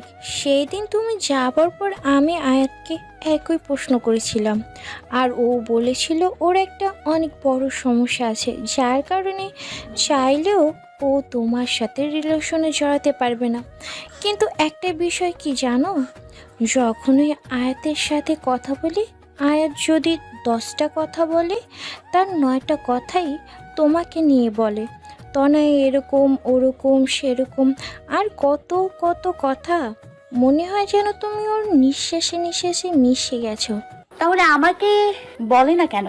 সেদিন আমি আয়াতকে বললাম যে আয়াত, তোর প্রত্যেকটা কথাই আমি তনয়ার জন্য গভীর ভালোবাসা অনুভব করি, আর যত দূর জানি তনয়া তোকে পাগলের মতো ভালোবাসে। তাহলে তুই মেয়েটাকে বলে দে, মেয়েটাকে আর কষ্ট দিস না। আয়াত তখন কি বলল জানো? তনয়া তখন কাঁদতে কান্নার স্বরে ফুপিয়ে ফুপিয়ে বলল, কি বলছে? আয়াত বলল, সেটা সম্ভব না রে লিমো। তাহলে সব সম্পর্কগুলো অগোছালো হয়ে যাবে। আমি একটা সম্পর্কের জন্য অন্যগুলো ভাঙতে পারবো না। হ্যাঁ, আমি তনয়াকে। তারপর আর কিছু বলিনি। আমার জন্য কেন অন্য সম্পর্ক ভেঙে যাবে? আমি কি এতটা খারাপ? আর তার কি এমন সমস্যা যার কারণে আমার সাথে এমন করছে? সেটা আমি জানি না রে, অনেক জানার চেষ্টা করেছি, কিন্তু সববারই ব্যর্থ হয়েছি। এখন তুমি চেষ্টা করে দেখতে পারো। তনয়া অঝরে কাঁদছে। এই পাগলি মেয়ে, প্লিজ কেঁদো না। দেখো, আমি তোমাকে এই কথাগুলো আগে বলতে পারতাম, কিন্তু তুমি তখন খুব ছোট ছিলা। আর তারপর আমার বিয়ে হয়ে যায়। বিয়ের পর আমি চট্টগ্রাম ছিলাম, তখন চেয়েও তোমার সাথে যোগাযোগ করতে পারিনি। সরি আপু। কেন? আয়াস স্যারের গার্লফ্রেন্ড ভেবে তোমাকে মনে মনে অনেক বকা দিয়েছিলাম। লিমা তনয়ার কথা শুনে হেসে ফেলল আর বলল, পাগলি মেয়ে, ইটস ওকে। আচ্ছা শোনো, তুমি এসব নিয়ে চিন্তা করো না। দেখবে আল্লাহ চাইলে তুমি তোমার অঙ্ক টিচারকে পেয়ে যাবে। যদি আল্লাহ না চায়? তাহলে পাবে না। লিমার কথা শুনে তনয়া ভ্যা ভ্যা করে বাচ্চাদের মতো কেঁদে ফেলল। প্লিজ এইভাবে কেঁদো না। আয়াত কিন্তু ছিসকাতুনি মেয়েদের একদম পছন্দ করে না। তনয়ার সাথে কান্না থামিয়ে ফেলল আর ফোপাচ্ছে। সেটা দেখে লিমা হেসে বলল, এই পিচি মেয়েটার মনে অঙ্ক টিচার মানে আয়াতের জন্য এত ভালোবাসা লুকিয়ে আছে। আচ্ছা শোনো, আয়াত 10 মিনিটের মধ্যে এখানে আসবে। কেন? আমি আসতে বলেছি। কেন? তুই সত্যি মাথা মোটা। আমি এখন চলে যাব, তারপর আয়াতকে ফোন করে বলে দেব জরুরি কাজে চলে গেছি, তখন তোরা গল্প করিস। তনয়ার লজ্জা পেয়ে মাথা নিচু করে ফেলল। ও বাবা, এই মেয়ে তো লজ্জাও পায়। ধন্যবাদ আপু, বলে লিমাকে জড়িয়ে ধরল। শোন, রোজ ফোন করবি আমাকে। আর শোন, আমি তোকে যা বললাম আয়াতকে বলবি না। ভালো থাকিস, বাই। তুমিও ভালো থেকো, বাই। লিমা চলে গেল। তার কিছুক্ষণ পর আয়াত আসলো। আয়াত এসে লিমাকে না পেয়ে চলে যাবে এমন সময় দেখলো তনয়া চুপচাপ বসে কাঁদছে। তনয়া, তুমি এখানে? আয়াতকে দেখে তনয়ার আরো বেশি কান্না এসে গেল। তাই কোনো কিছু না ভেবেই আয়াতকে জড়িয়ে ধরে কান্না করতে থাকে। আয়াত কিছুটা অপ্রস্তুত হয়ে গেল ঘটনাটিতে, কিন্তু ও তনয়ার কান্না দেখে ওর বুকের ভেতর মোচড় দিয়ে উঠল। তারপর বলল, কি হয়েছে তনয়া? কেউ কিছু বলেছে? প্লিজ কিছু বলো। এইভাবে কেঁদো না, প্লিজ কিছু বলো। তনয় কিছু বলছে না, শুধু আয়াতকে জড়িয়ে ধরে কান্না করছে। আয়াত ওর মাথায় হাত বুলিয়ে দিচ্ছে আর বলছে, প্লিজ কিছু তো বলো তনয়া। তনয়া নিজেকে আয়াতের থেকে ছাড়িয়ে কিছু না বলে কাঁদতে কাঁদতে চলে গেল। আয়াত বোকার মতো ওর যাওয়ার পানে তাকিয়ে রইল। পরে কয়েকবার তনয়ার কাছে এই বিষয়ে আয়াত জানতে চেয়েছে, কিন্তু সব সময় তনয়া ব্যাপারটা এড়িয়ে গেছে। 3 মাস পর ঠাস, আজ আয়াত তনয়াকে সর্বসম্মুখে আবারও একটা চড় মারল। কিন্তু কেন? আয়াত পার্কে বসে আবার তনয়াকে একটা চড় মারল। পার্কের অনেক লোক তাকিয়ে আছে এই অবস্থা দেখে। তনয়া গালে হাত দিয়ে দাঁড়িয়ে আছে।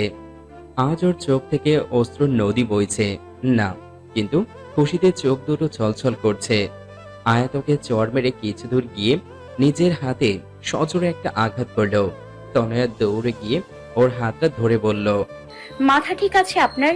আয়াত কোনো কথা না বলে তনয়াকে নিজের বুকের সাথে শক্ত করে চেপে ধরল। তনয়া হতবাক হয়ে গেল। তনয়া নিজেকে ছাড়ানোর চেষ্টা করছে, কিন্তু পারছে না, কারণ আয়াত ওকে এতটা শক্ত করে জড়িয়ে ধরে আছে। তনয়া চেষ্টা করে নিজেকে ছাড়াতে পারছে না। নেহা আর নয়ন, তনয়ার ক্লাসমেট, ওদের দিকে তাকিয়ে মুচকি মুচকি হাসছে, কারণ ওদের প্ল্যান কাজে দিয়েছে। প্ল্যানটা কি? চলুন 3 মাস আগে। লিমার সাথে কথা বলার পর তনয়া অনেকবার বিভিন্নভাবে আয়াতের সমস্যাটা জানতে চেষ্টা করেছে, কিন্তু সব সময় ব্যর্থ হয়েছে। তাই ভাবলো, আয়াত স্যার যেমন লিমার নাম করে আমাকে খেপিয়েছে, তেমন কিছু করলে কেমন হয়?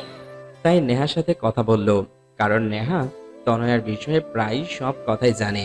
তাই নেহা বলল, সেটা ঠিক হবে, তুই অন্য কারোর সাথে রিলেশন করিস, শুনলে আয়াত স্যারের ভীষণ হিংসা হবে।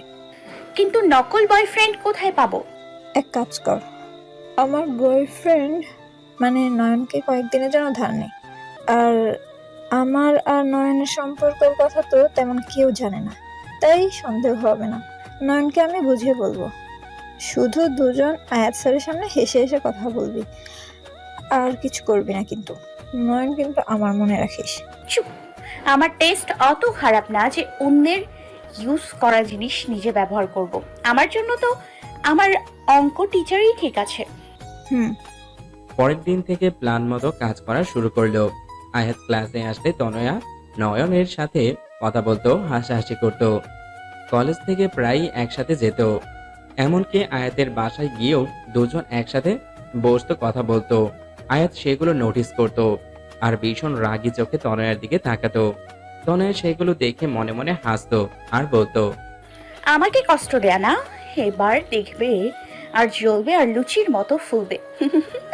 তো সেদিন আয়াত পার্কে আসবে সেটা তনয়া জানতো, তাই আগে থেকে নয়নের সাথে পার্কে গিয়ে বসে বসে কথা বলছে আর জোরে জোরে হাসছে। সেটা দেখে আয়াতের পা থেকে মাথা পর্যন্ত গরম হয়ে গেল। সাথে সাথে গিয়ে তনয়ার সামনে দাঁড়ালো। তনয়ার হাতটা টান দিয়ে দাঁড় করিয়ে ঠাস। আয়াত এখনো তনয়াকে জড়িয়ে ধরে আছে। তনয়াও এখন নিজেকে ছাড়ানোর বৃথা চেষ্টা করছে না। আয়াতের বুকে কান পেতে ওর হৃদয়ের আওয়াজটা শোনার চেষ্টা করছে। চোখ বন্ধ করে অনুভব করছে ওর হৃদয়ের আওয়াজটা। হঠাৎ কি এমন মনে করে আয়াত তনয়াকে ছেড়ে দিয়ে চলে যেতে চাইল। এবার তনয়া আয়াতের হাতটা টেনে ধরলো। দাঁড়ান। আয়াত মাথা নিচু করে দাঁড়িয়ে আছে। যখন তখন আমাকে চর মারবেন, আবার জড়িয়ে ধরবেন। আমার গালটা কি বাংলা লিঙ্ক নামে পাইছেন? চর মারলেন তো মারলেন, তারপর টানা 10 মিনিট জড়িয়ে ধরে রাখলেন। দেখেন লোকজন কেমন করে তাকিয়ে আছে। আপনার সমস্যাটা কি বলবেন? কোনো সমস্যা নাই, আমার কাজ আছে। যতই কাজ থাকুক, আমার প্রশ্নের উত্তর না দিয়ে যেতে পারবেন না। আমি তোমার প্রশ্নের উত্তর দিতে বাধ্য নই। বাধ্য, 100 বার বাধ্য। তনয়া আয়াতের হাতটা ধরে টেনে নিয়ে নদীর পাড়ে নিরিবিলি একটা জায়গায় নিয়ে বলল, স্যার, আমি জানি আপনি আমাকে কিন্তু আপনি কেন আমায় ইগনোর করছেন সেটা বলবেন প্লিজ। আর হ্যাঁ, নয়নের সাথে আমার কোনো সম্পর্ক নেই। এতদিন যা দেখছেন সবটাই আপনাকে রাগানোর জন্য। আয়াত অবাক চোখে তনয়ার দিকে তাকিয়ে বলল, তনয়া, তোমার বয়স কত? হ্যাঁ, আপনার তো অন্য কিছু বলার কথা। আগে বলো, তারপর বলছি। 17 বছর। 18 বছর হতে কতদিন বাকি? এইচএসসি পরীক্ষার বাকি তো প্রায় 5 মাস, আর পরীক্ষার মধ্যেই 18তে পা দিব। তোমার প্রশ্নের জবাবগুলো আমি তোমার এইচএসসি পরীক্ষার পর দিব, কিন্তু তার আগে আমাকে একটা ওয়াদা করতে হবে। কি ওয়াদা? তোমাকে পরীক্ষায় ভালো রেজাল্ট করতে হবে। যদি তা না করো তাহলে আর আমার সাথে কথা বলার চেষ্টাও করবে না। ওকে, ডান। তনয়া পরের দিন থেকে কলেজে যেত। আয়াত ক্লাস করাতো, কিন্তু তনয়ার দিকে তাকাতো না পর্যন্ত। তনয়ার মনে মনে খুব অভিমান হতো আয়াতের উপর। এমনকি আয়াতদের বাসায় পড়তে গেলেও আয়াত চুপচাপ পড়াতো, কিন্তু সহজে তনয়ের দিকে তাকাতো না। আয়াতের এমন আচরণে তনয়া খুব কষ্ট লাগতো। আয়াতের এভাবে ইগনোর করাটা তনয়া মেনে নিতে পারছিল না। কয়েক মাস মাত্র বাকি পরীক্ষার, তাই কলেজ কমিটি আর স্যারেরা মিলে সিদ্ধান্ত নিল সব পরীক্ষার্থীদের নিয়ে কক্সবাজারে ঘুরতে যাবে। যেহেতু সব টিচার যাবে তাই আয়াতও তাদের সাথে যাবে। তনয়া সেটা শুনে ভাবলো, আমি গেলে হয়তো স্যার ঠিকমতো এনজয় করতে পারবে না, তার থেকে আমার না যাওয়াই বেটার হবে। তাই ওর বন্ধুদের বলল ও যাবে না। নেহা সেটা আয়াতকে বলে দেয়। পরের দিন আয়াত ক্লাসে এসে বলে, স্টুডেন্ট, এটা একটা শিক্ষা সফর। আমার মতে এখানে সবার যাওয়া উচিত। কেউ নিজের ব্যক্তিগত সমস্যা এটার মধ্যে টেনে না আনলেই বোধহয় ভালো হবে। তনয়া বুঝলো আয়াত কথাগুলো ইনডিরেক্টলি তনয়াকেই বলছে। তনয়া তারপর কি ভেবে যেন যাওয়ার জন্য রাজি হয়ে গেল। আগে আয়াত যতটা তনয়াকে ইগনোর করত, তনয়া এখন তার থেকে 3 গুণ বেশি আয়াতকে ইগনোর করে। এসব করতে তনয়ার কষ্ট হয়, খুব কষ্ট লাগে, কিন্তু তবুও আয়াতের উপর রাগ দেখিয়ে কাজগুলো করে। আজ ওরা সবাই শিক্ষা সফরে যাচ্ছে। 3টা বাস, প্রত্যেক বাসেই টিচার আছে। কপাল গুনে আয়াত তনয়ার বাসেই উঠল এবং নেহা বুদ্ধি খাটিয়ে আয়াতকে তনয়ার পাশে বসিয়ে দিল। তনয়া সেটা দেখে জানালা দিয়ে বাহিরের দিকে তাকিয়ে আছে। বাসটা সাই সাই চলছে। প্রায় 14 থেকে 16 ঘন্টা বাসে থাকা লাগবে। যদিও বাস মাঝে মাঝে পথে থামবে, কিন্তু তবুও তনয়ার বাসে চড়ার তেমন অভ্যাস নাই। আর তাছাড়া তনয়ার বেশিক্ষণ জার্নি করলে বমি পায়, তাই তনয়া ব্যাগে বমির মাথা ব্যথার ওষুধ নিয়েছিল। কিন্তু বোকার মতো সেগুলো হ্যান্ডব্যাগে না নিয়ে জামা কাপড়ের ব্যাগে রেখে দিয়েছে, যেটা বাসের বক্সে রাখা হয়েছে। বাস চলার ঘন্টা 3 মধ্যেই তনয়ার মাথা ব্যথা শুরু হলো, সাথে মাথাও ঘুরছে, বমিও পাচ্ছে। কিন্তু খুব কষ্টে তনয়া সেটা আটকানোর বৃথা চেষ্টা করছে। আয়াত তনয়ার দিকে তাকিয়ে বুঝলো ওর খুব কষ্ট হচ্ছে, কারণ ইতিমধ্যে তনয়ার চোখ মুখ শুকিয়ে গেছে। আজ প্রায় 2 মাস পর আয়াত তনয়ার সাথে ঠিক মতো কথা বলছে। তনয়া, তোমার কি খুব কষ্ট হচ্ছে? তনয়া মাথা নাড়িয়ে বলল, না। দেখো তনয়া, কোনো সমস্যা হলে না বলে কিভাবে বুঝবো? মাথা। এটুকু বলার সাথে সাথে বমি করে দিল। আর কোনো কথা বলতে পারছে না, শুধু বমি করাটাকে থামানোর বৃথা চেষ্টা করছে। আয়াত সাথে সাথে ড্রাইভারকে বাস থামাতে বলল। ড্রাইভার বাস থামানোর পর আয়াত তনয়াকে রাস্তার ধারে বসিয়ে পানি দিল। তনয়ার বমি করা দেখে কোনো বন্ধুই ওর কাছে আসলো না, কারণ ব্যাপারটা স্বাভাবিক। মানুষ বমি জিনিসটাকে বড্ড অস্বস্তিকর বিষয় ভাবে। কিন্তু আয়াত তনয়ার কাছে গিয়ে ওর পিঠে হালকাভাবে হাত বুলিয়ে দিচ্ছিল, ওকে পানি খাইয়ে দিল, ওর মুখটা ভালোভাবে পরিষ্কার করে দিচ্ছিল। তনয়া অপলক দৃষ্টিতে আয়াতের দিকে তাকিয়ে ভাবছে, লোকটার প্রত্যেকটা কাজে আমার প্রতি ভালোবাসার অনুভূতি পাই, কিন্তু কেন আমাকে নিজের থেকে এত দূরে রাখে? কি তার সেই সমস্যা? তারপর তনয়াকে ঔষধ খাইয়ে সবাই আবার বাসে ওঠে। বমি করার পর তনয়া অনেকটা ক্লান্ত হয়ে পড়ে, যার কারণে তনয়া কিছু দূর যেতেই ঘুমিয়ে পড়ে। বাসের প্রায় সবাই অনেক হই হুল্লার করার কারণে ক্লান্ত হয়ে ঘুমাচ্ছে। আয়াত দেখলো তনয়ার মাথাটা বারবার নিচের দিকে পড়ে যাচ্ছিল, যেমন ঘুমের মাঝে মানুষের হয় আর কি। তাই আয়াত নিজের হাতটা তনয়ার কাঁধে রেখে তনয়ার মাথাটাকে নিজের কাঁধে রাখলো। আয়াত অপলক দৃষ্টিতে তনয়ার দিকে তাকিয়ে আছে আর ভাবছে, ইস, যদি সারা জীবনের মতো তোমাকে এভাবে রাখতে পারতাম কিন্তু হয়তো আমার ভাগ্যে তোমাকে পাওয়াটা নাই। তোমাকে পেলে হয়তো জীবনে কোনো চাওয়া থাকতো না, কিন্তু বিবেকের কাছে আবেগ আর সমস্ত চাওয়া সবসময় পরাজিত। আমি জানি তোমাকে ভালোবাসাটা আমার তুচ্ছ আবেগ না, কিন্তু সত্যিকারের ভালোবাসাটাও এক ধরনের তীব্র আবেগ। খুব ইচ্ছা করে এই পিচ্চি তনয়াটাকে আমার হৃদয় খাঁচায় সারা জীবনের জন্য বন্দি করে রাখি, কিন্তু আমি জানি হয়তো তা সম্ভব না। আমি তোমাকে আমার সমস্যার কথাগুলো বললে হয়তো তোমার জীবনটা তছনছ হয়ে যাবে, তোমার ভবিষ্যৎটা নষ্ট হয়ে যাবে, কারণ কষ্ট সহ্য করার বয়সটা যে তোমার এখনো হয়নি। আয়াত তনয়ার দিকে তাকিয়ে থাকতে থাকতে ঘুমিয়ে পড়ে। কিছুক্ষণ পর তনয়ার ঘুম ভাঙে, কিন্তু তনয়ার মনে হচ্ছে কারো হৃদয়ের মাঝে আছে ও। মাথাটা হালকা ওঠাতেই দেখে আয়াতের কাঁধে ওর মাথাটা রাখা। নিজের অজান্তেই তনয়ার মুখে হাসি ফুটে উঠল।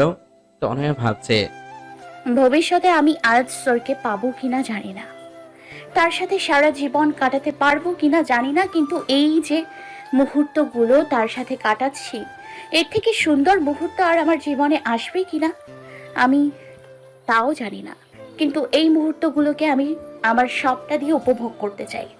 হঠাৎ রাস্তার উঁচু নিচু ঢালে বাস লাফিয়ে ওঠায় আয়াতের ঘুম ভেঙে গেল। তনয়াও অনেকটা হকচকিয়ে উঠল। তনয়া আয়াতের দিকে তাকিয়ে লজ্জা পেয়ে বাইরের দিকে তাকালো। তনয়া, তোমার এখন কেমন লাগছে? আগের থেকে অনেকটা বেটার স্যার।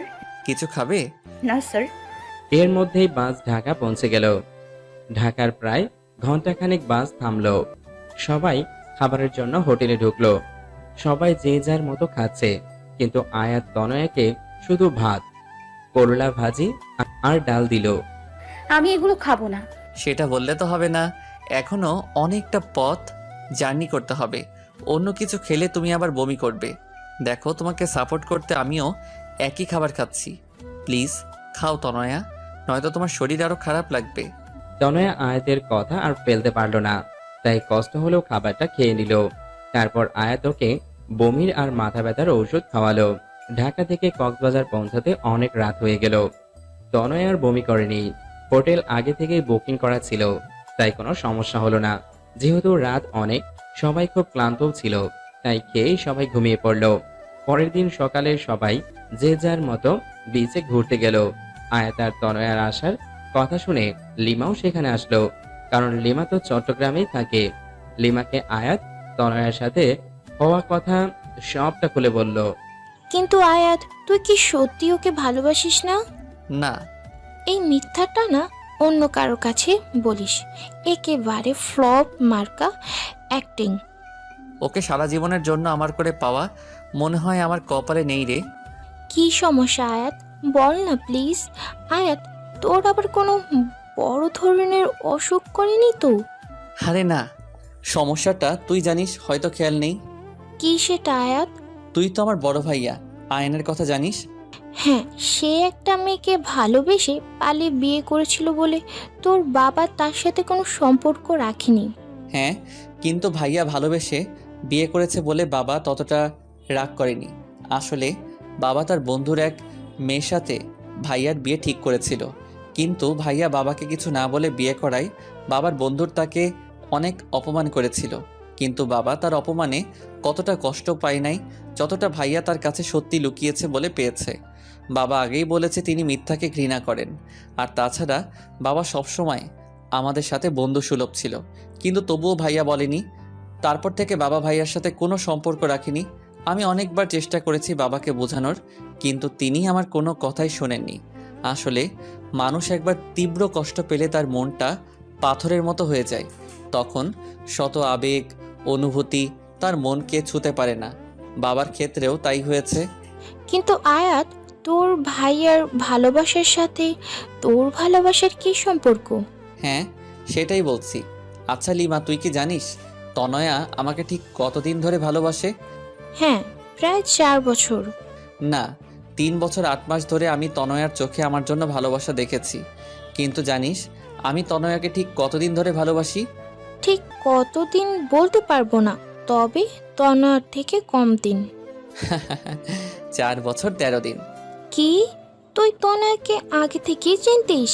হ্যাঁ, তনয়াকে আমি প্রথম দেখি আমার এক বন্ধু রবির বাসায়, আর প্রথম দেখায় তনয়ের উপর কেমন যেন একটা অনুভূতি কাজ করা শুরু করে দিয়েছিল। রবির ছোট বোনের জন্মদিনে এসেছিল তনয়া, কারণ তনয়া রবির বোনের বান্ধবী। জানিস রবির ছোট বোনকে? কে? তনয়ার সবচেয়ে কাছের বান্ধবী নেহা। তারপর নেহার থেকেই তনয়ার সম্বন্ধে সব কিছু জানি। সব জেনে দেখলাম তনয়া আমার থেকে প্রায় 6 বছরের ছোট। আর এত ছোট বয়সী মেয়ের সাথে রিলেশন করাটা নেহাত বোকামি। আর তাছাড়া তনয়া তখন রিলেশনে জড়ালে ওর পড়ালেখায় ক্ষতি হতো, ওর ভবিষ্যৎ অন্ধকারের দিকে যেত। যাকে এতটা ভালোবেসে ফেলেছি তার ভবিষ্যৎ কিভাবে নষ্ট করি বল? আর তাছাড়া দুটো মানুষ যখন রিলেশনে থাকে তখন একে অপরের মাঝে কিছুদিন পর শয়তানের তাড়নায় একটা আলাদা অনুভূতি তৈরি হয়। চুম্বকের বিপরীত মেরু যেমন একে অপরকে আকর্ষণ করে, ঠিক তেমনি প্রেমিক প্রেমিকার মধ্যেও এই আকর্ষণ কাজ করে। আর তখন তারা না চাইতেও নোংরামিতে জড়িয়ে পড়ে। আমি তো ছেলে, নোংরামি করে পার পেয়ে যেতাম, কিন্তু আমার তনয়া তো ছোট, ও হয়তো সমাজের প্যাচ বুঝতে না পেরে নিজের ক্ষতি করে বসতো। তাই সবসময় তনয়ার থেকে দূরে দূরে থেকে ওকে ভালোবেসেছি। কিন্তু উপরওয়ালা বোধহয় আমাদের নিয়ে খেলতে ভালোবাসে। আমি তনয়াকে পড়ানোর কথা শুনেই না করে দিলাম, কিন্তু বাবার কথা ফেলতে পারলাম না। কিন্তু তারপর তনয়াকে প্রথমবার পার্কে এই কারণে চর মেরেছিলাম যে তনয়া যেন ভুল পথে পা না বাড়ায়। আমি হয়তো তনয়াকে পড়াতাম না, তাই অন্য কোনো ছেলে যাতে না পড়ায়, তাই তনয়ার জন্য আমি টিচার ঠিক করে দিলাম। তনয়াকে স্কুলে কেউ প্রপোজ করার আগেই তাকে যেভাবেই হোক তনয়ার থেকে দূরে সরিয়ে দিতাম। তনয়া হয়তো 2 বছরে আমাকে একবারও দেখেনি, কিন্তু 2 বছরের একটি দিনও আমি তনয়াকে না দেখে থাকিনি। তারপর হয়তো আমার ভাগ্যের জোরে তনয়া আমার কলেজেই ভর্তি হলো। জানিস তখন আমি কতটা খুশি ছিলাম যে রোজ তনয়াকে দেখতে পাবো। রোজ রোজ ক্লাসের সবাইকে পড়ানোর বাহানায় বারবার তনয়াকে চোরের মতো দেখতাম। কিন্তু তার কিছুদিন পরই ভাইয়া ওই ঘটনাটা ঘটালো। তারপর তনয়া যখন সিঁড়ি দিয়ে পড়ে গিয়ে ব্যথা পেয়েছিল, তখন ওর অবস্থা দেখে আমার প্রচণ্ড কষ্ট হতো। তনয়া সুস্থ হওয়ার পর কয়েক মাস খুব সুন্দর ছিল। জানিস তনয়ার সাথে খুব ভালো বন্ধুত্ব হয়ে গেছিল, কিন্তু সমস্যাটা হলো কয়েক মাস আগে। তারপর থেকেই আমি তনয়াকে অ্যাভয়েড করে চলতে থাকি। কি হয়েছে কয়েক মাস আগে? কয়েক মাস আগে একদিন রাতে বাবা আমায় বলল, আয়াত, তোকে কিছু কথা বলবো, রাখবি? আমি বাবাকে বললাম, কেন রাখবো না বাবা, বলো কি বলবা। তোর ভাইয়া তো আমার কোনো কথা শোনেনি, আমার সম্মানের কথাও ভাবেনি, কিন্তু আমি তোকে সব থেকে বেশি ভরসা করি। তুই কি আমার বিশ্বাস রাখবি? হ্যাঁ বাবা বলো। অবশ্যই রাখবো। আমাকে ছুঁয়ে ওয়াদা কর। হ্যাঁ বাবা, এই তোমাকে ছুঁয়ে ওয়াদা করলাম, তুমি যা বলবে তাই শুনবো। এবার তো বলো। আমি আমার বন্ধুর মেয়ের সাথে তোর বিয়ে ঠিক করে এসেছি। কথাটা শুনে আয়াতের পুরো পৃথিবীটা যেন উল্টে গেল। মেয়েটা বর্তমানে বাইরে আছে, কয়েক মাস পর দেশে আসবে, তার কিছুদিন পর তোর সাথে বিয়ে দিব তার। কিরে, তুই রাজি তো? নাকি তুইও আয়ানের মতো কাউকে? আয়াত ওর বাবার কথা ভেবে নিজের ভালোবাসার কথাটা লুকিয়ে বলল, না বাবা, তেমন কিছু না, তুমি যা ভালো বোঝো তাই করো। আমি তোমার বিশ্বাস কখনো ভাঙবো না। আমি জানতাম তুই এই কথাই বলবি। এই নে মেয়েটার ছবি, ফোন নাম্বার দিবি? তার দরকার নাই বাবা, তুই যখন পছন্দ করেছো তখন ভালোই হবে। বাবার এই কথা শোনার পর থেকে আমি তনয়ার থেকে দূরে দূরে থাকতাম, কারণ যতই ওর কাছে যাব ততই ওর মায়ায় জড়িয়ে পড়ব। কিন্তু পাজি মেয়েটা আমাকে খ্যাপানোর জন্য নয়নের সাথে কথা বলার নাটক করলো। সেটা দেখে মাথা গরম হয়ে যায়। তারপর ওকে চর মেরেছিলাম, কিন্তু ওকে চর মারায় ও যতটা না ব্যথা পেয়েছে তার থেকে শতগুণ বেশি ব্যথা আমার হৃদয়ে লেগেছে। তাই তো নিজের ভালোবাসাটাকে আড়াল করতে না পেরে ওকে পাগলের মতো জড়িয়ে ধরে রেখেছিলাম। আমি যদি তনয়াকে এসব কথা বলি মেয়েটা পাগলের মতো হয়ে যাবে, লেখাপড়ার অবস্থা খুব খারাপ হয়ে যাবে।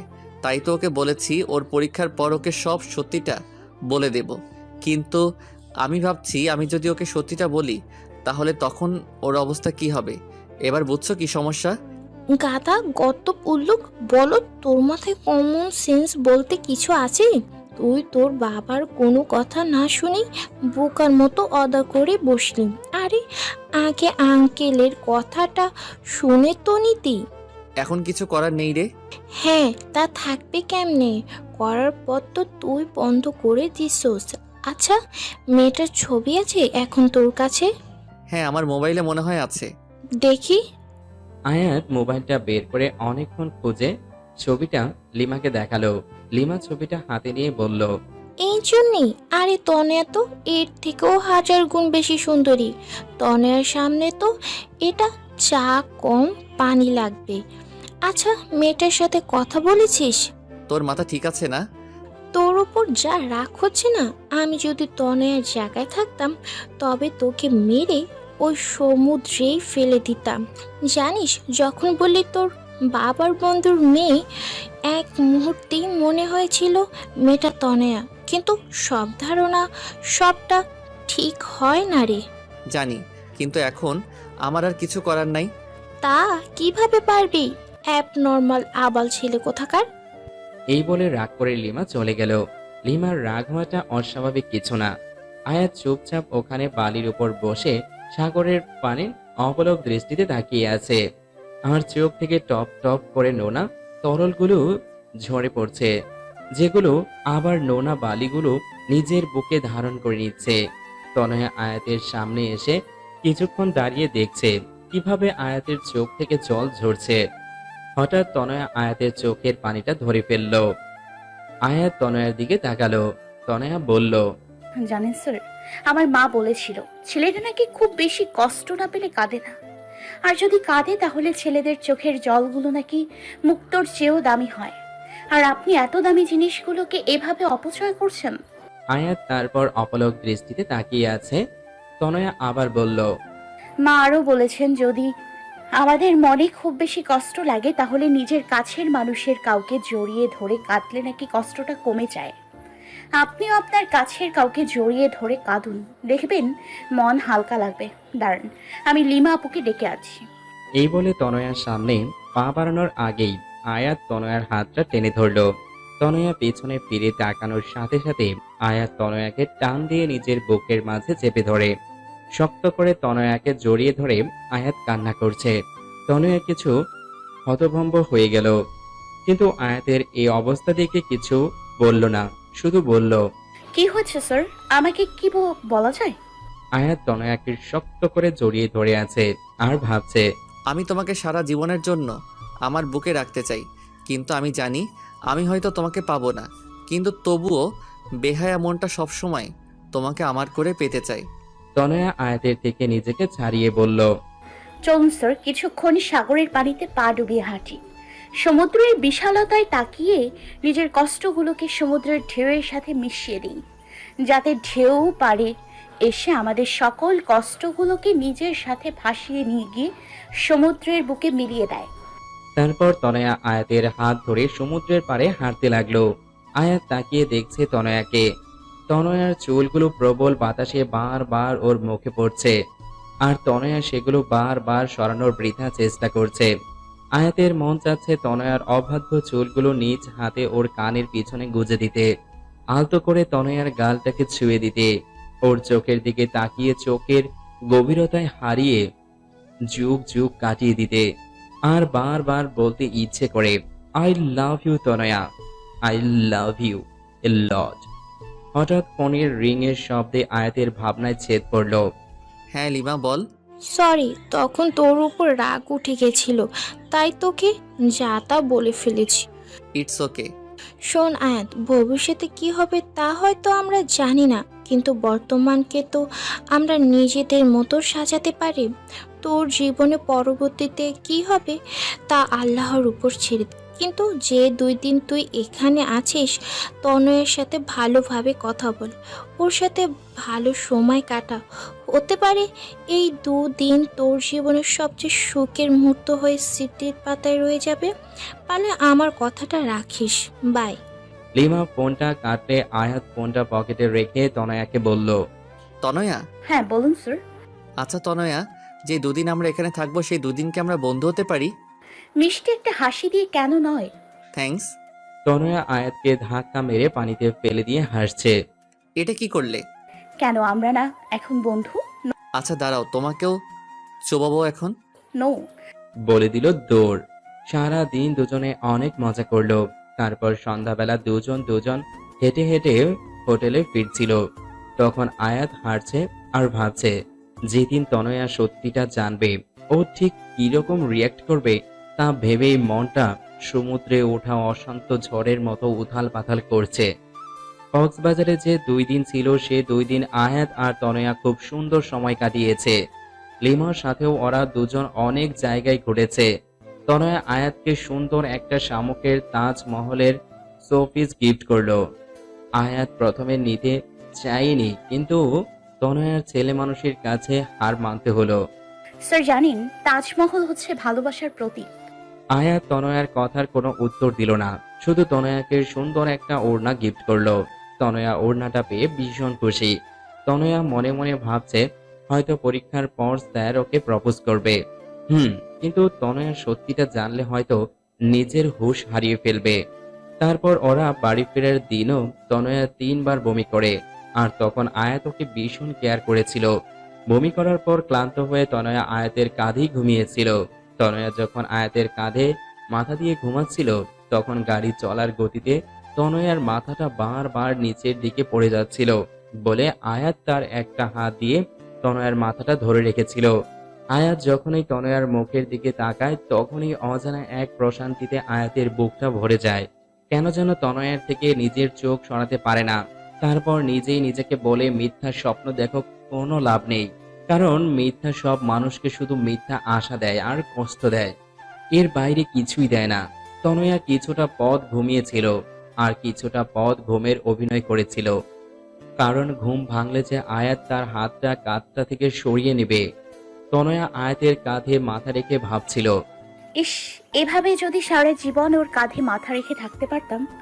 জানি না কি লেখা আছে আমাদের ভাগ্যে, কিন্তু ভাগ্যে যাই লেখা থাকুক না কেন, সারা জীবন আমি আমার অঙ্ক টিচারকেই ভালোবাসবো। বরিশাল পৌঁছতে পৌঁছতে অনেক রাত হয়ে গেল। প্রায় সব মেয়েদেরই বাড়ির লোক এসে তাদের নিয়ে গেল, কিন্তু তনয়ার বাবা সেদিন শহরে ছিল না। তাই তনয়ার মা আয়াতকে ফোন করে বলেছে ও যেন তনয়াকে বাড়ি পৌঁছে দেয়। তাই আয়াত তনয়াকে নিজের গাড়িতে করে তনয়াদের বাড়ির দিকে যাচ্ছে। এখন কেমন লাগছে তনয়া? জি, মোটামুটি ভালো। তোমার কি জার্নিতে অ্যালার্জি আছে? জি স্যার, আসলে আমি এত দূর বসে কখনো ট্রাভেল করিনি। ও, তোমার বাড়ি এসে গেছে? ও, ভেতরে আসুন স্যার। না, অনেক রাত হয়ে গেছে, এখন আর ভিতরে যাব না, বাড়ি যাব। ওকে, কিন্তু একবার গাড়ি থেকে বাইরে বের হন। কেন? আরে আগে বের হন, তারপর বলছি। আয়াত গাড়ি থেকে বের হয়ে দাঁড়াতেই তনয়া হুট করে আয়াতকে জড়িয়ে ধরলো। আয়াত কিছুটা হতবাক হয়ে গেল। তনয়া অনেকক্ষণ আয়াতকে জড়িয়ে ধরে বলল, আমি জানি না পরীক্ষার পর আপনার সিদ্ধান্তটি কি হবে, কিন্তু এই যে 2 দিন আপনার সাথে কাটালাম, এটা আমার জীবনের সবচেয়ে স্মরণীয় দিন হয়ে আমার মনের মণিকোঠায় সারা জীবন গেঁথে থাকবে। আপনি যেমন আমার মনে গেঁথে আছেন, ঠিক তেমনই এই স্মৃতিগুলো গেঁথে থাকবে। ধন্যবাদ স্যার, আমার সাথে এত সুন্দর 2 দিন কাটানোর জন্য। আয়াত আর কিছু বলল না, নিজেকে তনয়ার থেকে ছাড়িয়ে চুপচাপ চলে গেল। পরের দিন থেকে সবাই লেখাপড়া নিয়ে অনেক ব্যস্ত হয়ে পড়ে, কারণ সামনে পরীক্ষা। আয়াত তনয়ার সাথে কথা বলে, কিন্তু খুবই কম। তনয়া পড়ার প্রেসারে আপাতত ভালোবাসার পোকাগুলোকে বক্সে বন্ধ করে রেখেছে। ওদের পরীক্ষা শুরু হলো। পরীক্ষার মধ্যেই তনয়া 18তে পা দিল, কিন্তু পরীক্ষার কারণে কোনো সেলিব্রেশন হয়নি। আজ ওদের পরীক্ষা শেষ হলো। তনয়ার পরীক্ষা খুব ভালো হলো, কারণ ও আয়াতকে প্রমিস করেছিল। পরীক্ষা শেষ হওয়ার পর তনয়ার অধীর আগ্রহে আয়াতের ফোনের অপেক্ষা করতে লাগলো, কিন্তু প্রায় 1 মাস হয়ে গেছে, কিন্তু আয়াত ওকে দেখা করতে বলছে না। ফোনে তনয়ার সাথে কথা হলেও এই বিষয়ে আয়াত সব সময় এড়িয়ে যায়। এড়িয়ে যাবে না তো কি করবে? আয়াতের তো তনয়ার মুখোমুখি হতেই ভয় করে, ঠিক কি বলবে ওকে। কিন্তু তনয়া আর অপেক্ষা করতে পারছে না, তাই সরাসরি আয়াতকে ফোন দিয়ে বলল, আপনি দেখা করবেন নাকি আপনার বাসায় আসবো? না না, তার দরকার নেই। আসলে আমি তো এখন কিছু কাজে ঢাকা এসেছি, 2 সপ্তাহ পর আসতেছি। সেদিন আসবো, তার পরের দিনই তোমার সাথে দেখা করব। 2 সপ্তাহ পর তনয়া একটা রেস্টুরেন্টে বসে আয়াতের জন্য অপেক্ষা করছে। এই 2 সপ্তাহ যে তনয়া ঠিক কিভাবে কাটিয়েছে তা শুধু তনয়াই জানে। কিছুক্ষণ পর আয়াত আসলো। তনয়ার বুকটা দূর দূর করছে, আয়াত ঠিক কি বলবে এটা ভেবে। কেমন আছো? ভালো, আপনি? ভালো। কিছু খাবে? না না স্যার, স্যার। তারপর দুজন অনেকক্ষণ নীরবতা পালন করলো, কিন্তু তনয়া আর অপেক্ষা করতে পারছে না। গত 4 বছরের বেশি সময় ধরে অপেক্ষা করেছে, তাই মুখ ফসকে বলেই ফেলল। স্যার আপনি যেন কি বলতে চাইছিলেন? হ্যাঁ, কিন্তু ঠিক কিভাবে বলবো সেটা ভাবছি। এত ভাবাভাবির দরকার নেই, সরাসরি বলে দেন। আমি শোনার জন্য রেডি। প্লিজ, আল্লাহ ভালো কিছু যেন বলে। আয়াত কিছুক্ষণ ভেবে বলল, তনয়া, আমার বিয়ে ঠিক হয়ে গেছে। তনয়া অবাক চোখে আয়াতের দিকে তাকালো। তারপর আয়াত ওর বাবার, ওর ভাইয়ার সব কথা বলল। এও বলল সামনের মাসের শেষের দিকে ওর বিয়ে, আর সেই মেয়েটি কিছুক্ষণ পর এখানে ওর সাথে দেখা করতে আসবে। আয়াতের কথাগুলো শোনার পর তনয়ার পুরো পৃথিবীটা যেন গোলক ধাঁধার মতো ঘুরছে, চোখ দুটো ঝাপসা হয়ে যাচ্ছে, নিজের ওপর যেন কোনো নিয়ন্ত্রণ রাখতে পারছে না। চিৎকার করে কাঁদতে ইচ্ছে করছে, কিন্তু শত কষ্টে তনয়া নিজেকে আটকাচ্ছে। প্লিজ তনয়া, আমাকে মাফ করে দাও, আর প্লিজ নিজের উপর নিয়ন্ত্রণ রাখার চেষ্টা করো। আসলে আমি থাক স্যার, আপনার আমাকে কোনো এক্সপ্লেনেশন দেওয়ার দরকার নেই, আমি আপনাকে জানি। আর আয়াতকে অবাক করে দিয়ে তনয়া বলল, মেয়েটির নাম কি স্যার? আমি জানি না। কি বলেন? যার সাথে বিয়ে হবে তার নাম জানেন না? This is not fair sir. আচ্ছা, ভাবি কি এখন আসবে? আয়াত তনয়ার কথায় হতবাক হয়ে গেল। তারপর বলল, আমি কি তাকে একবার দেখতে পারি? ভয় নাই, আমি আমার বিষয় কিচ্ছু বলবো না। তনয়া, আর ইউ ওকে? কেন? Yes sir, I am absolutely ওকে। আরে আপনি আবার এটা ভাবছেন না তো যে আমি উল্টাপাল্টা কিছু করে ফেলবো? পাগল নাকি স্যার? আমি তনয়া, আর আমি এতটা সাহসী নই যে নিজের জাহান্নামের টিকিট নিজে কাটবো। তনয়ার এমন কথা শুনে আয়াতের মুখের ভাষা যেন হারিয়ে গেছে, কিছু বলতে পারছে না। কিছুক্ষণের মধ্যে সেই মেয়েটা আসলো, এসে তনয়াকে বলল, are you Ayat? I am Abani. Yes, বসুন। উনি? তনয়াকে উদ্দেশ্য করে তনয়া বেশ হাসি মুখে বলল, hi, I am Tanaya, IELTS student. ও হাই। তো আপনি আমাদের ভাবি হবেন? হুম। আপনি জানেন আপনি অনেক লাকি, কারণ আপনি আয়াত স্যারকে নিজের জীবন সঙ্গী হিসেবে পাচ্ছেন। স্যার অনেক ভালো মানুষ। এখানে এসেছিলাম কিছু কাজের জন্য, কিন্তু স্যারকে দেখে তার সাথে একটু কথা বললাম। I hope you don't mind. No no. আচ্ছা, আমি তাহলে আসি, কিছু কাজ আছে। বাই ভাবি। By sir. তনয়া একটি বারও আয়াতের দিকে তাকালো না, শুধু সামনের দিকে তাকিয়ে হাঁটছে। আজ তনয়া পা দুটো যেন চলছে না, মনে হচ্ছে পিছন থেকে কোনো অদৃশ্য শক্তি ওর পা দুটোকে আঁকড়ে রেখেছে। কিন্তু তনয়ার এমন আচরণে আয়াত অনেক অবাক হলো। তনয়া চলে যাচ্ছে, আয়াত হাঁ করে ওর যাওয়ার পানে তাকিয়ে আছে। তনয়া নিজের অবাধ্য চোখের জলগুলোকে মোছার বৃথা চেষ্টা করছে। আয়াত বুঝতে পারছে তনয়ার মনের অবস্থা, কারণ আয়াতের মনের অবস্থাটাও তো একই রকম। তনয়া চলে যাবার পর আয়াত নিজেকে আর ঠিক রাখতে পারছে না, তাই অবনীকে বলল, আমার খুব মাথা ব্যথা করছে, আমরা কি পরে একদিন কথা বলতে পারি? অবনী বলল, ঠিক আছে। আয়াত বাড়ি এসে বারবার তনয়াকে ফোন করছে, কিন্তু কেউই ফোন ধরছে না। তারপর বাধ্য হয়ে তনয়ার বাবার ফোনে ফোন করে বলল, আঙ্কেল, তনয়া কি করছে? তনয়ার বাবা বলল, তনয়া নাকি টিভি দেখছে, কার্টুনও দেখছে আর পাগলের মতো হাসছে। এই মেয়েটা না পুরো পাগল। আয়াত বলল, আঙ্কেল, ফোনটা একটু তনয়াকে দিবেন।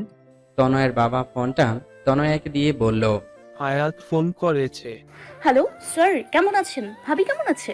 স্যার শোনেন, বিয়ে করছেন, আমাদের কিন্তু বড় করে একটা ট্রিট দিতে হবে, ঠিক আছে?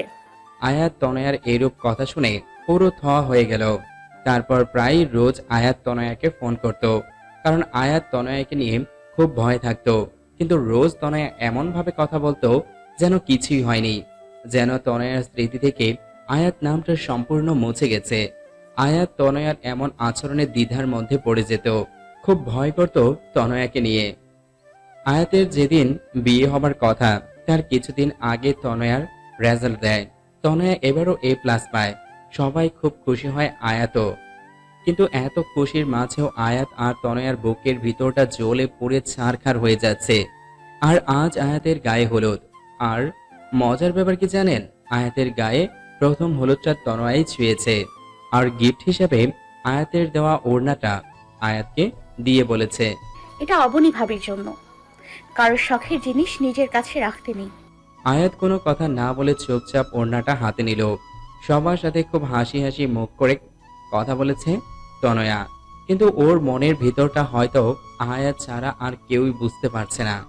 গায়ে হলুদের পর্ব শেষে আয়াত তনয়াকে বলল, তোমার সাথে আমার কিছু কথা আছে, আমার সাথে এসো।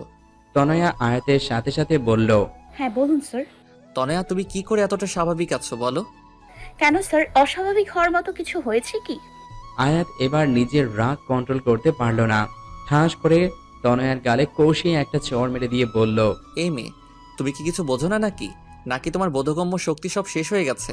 তনয়া নিজের গালে হাত দিয়ে, আবার মারলেন? এবার কোন অধিকারে মারলেন? আর হ্যাঁ, you are too late sir. আর কথাটা বলার আগেই আয়াত তনয়াকে দেয়ালের সাথে চেপে ধরে বলল, অধিকার কি? অধিকার, তাই না? তোমার উপর যদি আমার অধিকার না থাকে তাহলে কারো নাই। এত রাগ দেখানোর কোনো প্রয়োজন নেই। কিসের জোরে আপনি আমার উপর অধিকার খাটাচ্ছেন? এই বলে তনয়া চলে যেতে চাইলে আয়াত তনয়াকে আরো শক্ত করে দেওয়ালের সাথে চেপে ধরে। আয়াত তনয়ার একদম কাছে চলে যায়, এতটা যে একে অপরের নিঃশ্বাসের অনুভূতি পাচ্ছিল। আয়াত তনয়ার কাছে গিয়ে বলল, আমার ভালোবাসার জোরে আমি তোমার উপর অধিকার খাটাচ্ছি। তনয়া ধাক্কা দিয়ে আয়াতকে দূরে সরিয়ে দিয়ে বলে, একদিন পর যে অন্য একজনকে নিজের স্ত্রী হিসেবে স্বীকার করবে, তার মুখে ভালোবাসা, অধিকার নামক কথা শোভনীয় লাগে না। আয়াত তনয়ার হাতটা শক্ত করে ধরে বলে, চলো, আজ এখন সবার সামনে আমি তোমাকে বিয়ে করব। দেখি কে কি করে। আমি কারো পরোয়া করি না। প্লিজ স্যার, রাগের মাথায় কোনো কাজ করবেন না। রাগ মানুষের গোছানো কাজকেও নষ্ট করে দেয়। প্লিজ বোঝার চেষ্টা করুন স্যার। Just shut up. আয়াত তনয়াকে ওর বাবার কাছে নিয়ে যাবে, এর মধ্যে লিমা এসে বলল, আয়ান ভাইয়া এসেছে তার বউ নিয়ে। কি? আর বাবা? আয়াত তনয়া লিমা তাড়াতাড়ি আয়াতের বাবার কাছে যায়। গিয়ে দেখে আয়াতের বাবা আয়ান ভাইয়ার সাথে কথা বলছেন। আজ আয়াতের জন্য তোমাকে মাফ করে দিলাম। দেখো, আজ আয়াত আমাকে কত খুশি করে দিচ্ছে। দেখো, আয়াত আমাকে দেয়ার কথা রেখেছে, তাই এই খুশির কারণে আমি তোমাকেও মাফ করে দিলাম। আয়াতের বাবার এই খুশি দেখে আয়াত আর কিছু বলতে পারল না। তনয়া আয়াতকে সাইডে এনে বলে, দেখুন স্যার, আজ আপনার বাবা কত খুশি। আপনি কি চান তারই খুশিটা নষ্ট হয়ে যাক? দেখুন স্যার, আমার আপনার উপর কোনো রাগ বা ক্ষোভ নেই। যা, কেন জানেন? কারণ আপনি নিজের খুশির কথা না ভেবে আপনার বাবার খুশির কথা ভেবেছেন। আর এই জন্যই আমি আপনাকে না পাওয়ার জন্য মনে কোনো রাগ রাখিনি। হ্যাঁ, আপনাকে না পাওয়ার দুঃখ, কষ্ট, আফসোস তো আছে, আর সারা জীবন থাকবে। কিন্তু আমি এটা ভেবে নিজেকে সামলে নিব যে আপনার বাবা মার আপনি সুখে আছেন। স্যার, বাবা মায়ের মতো কেউ হয় না। স্যার, আপনি তাদের কথা মেনে নিন। বাবা মাকে কষ্ট দিয়ে কেউ জীবনে কখনো সুখী হতে পারে না। আর বাবা মাকে সুখী করার জন্য যদি নিজে কষ্ট পায়, তাহলে আল্লাহ সে কষ্টের প্রতিদান একদিন না একদিন ঠিকই দেবে। চলি স্যার, ভালো থাকবেন। আমি আজকেও আসতাম না, কিন্তু আজ শেষবারের মতো আপনাকে একবার দেখার লোভ সামলাতে পারলাম না। ভালো থাকবেন। এটা বলে তনয়া ওখান থেকে চলে গেল। আর আয়াত হা হয়ে ওর যাওয়ার পানে তাকিয়ে আছে। তনয়া একবারের জন্য পিছু ফিরে তাকায়নি, হয়তো নিজের চোখের জলটা আয়াতকে দেখাতে চায়নি। তাই আজ আয়াতের বিয়ে, কিছুক্ষণের মধ্যে বিয়ে হয়ে গেল। আয়াতের ঘোরের মতো লাগছে, একটা ঘোরের মধ্যে বিয়েটা হয়ে গেল। আয়াত মুখ থেকে যখন কবুল বলেছিল, তখন ওর কলিজাটা যেন ছিঁড়ে যাচ্ছিল। বিয়ে হবার কিছুক্ষণ পর আয়াত তনয়ার কাছে ফোন করলো। ফোনটা নেহা ধরলো। হ্যাঁ স্যার, বলেন। নেহার গলা শুনে আয়াতের বুকে অজানা ভয়ে ধক করে উঠল। তনয়া কোথায়? বেঁচে আছে, ভয় নাই আপনার, আমার পাশেই আছে। কিন্তু আমি আপনাকে ওর সাথে কথা বলতে দিব না। আপনি আপনার নতুন বউয়ের কাছে যান। এই বলে নেহা ফোনটা কেটে দিল। আয়াতও আর কথা বাড়ালো না। রাত অনেক হলো, কিন্তু আয়াত নিজের রুমের দিকে যাওয়ার নামও করছে না। ওর ভাবি ওকে জোর করে রুমের ভিতরে ঢুকিয়ে দিল।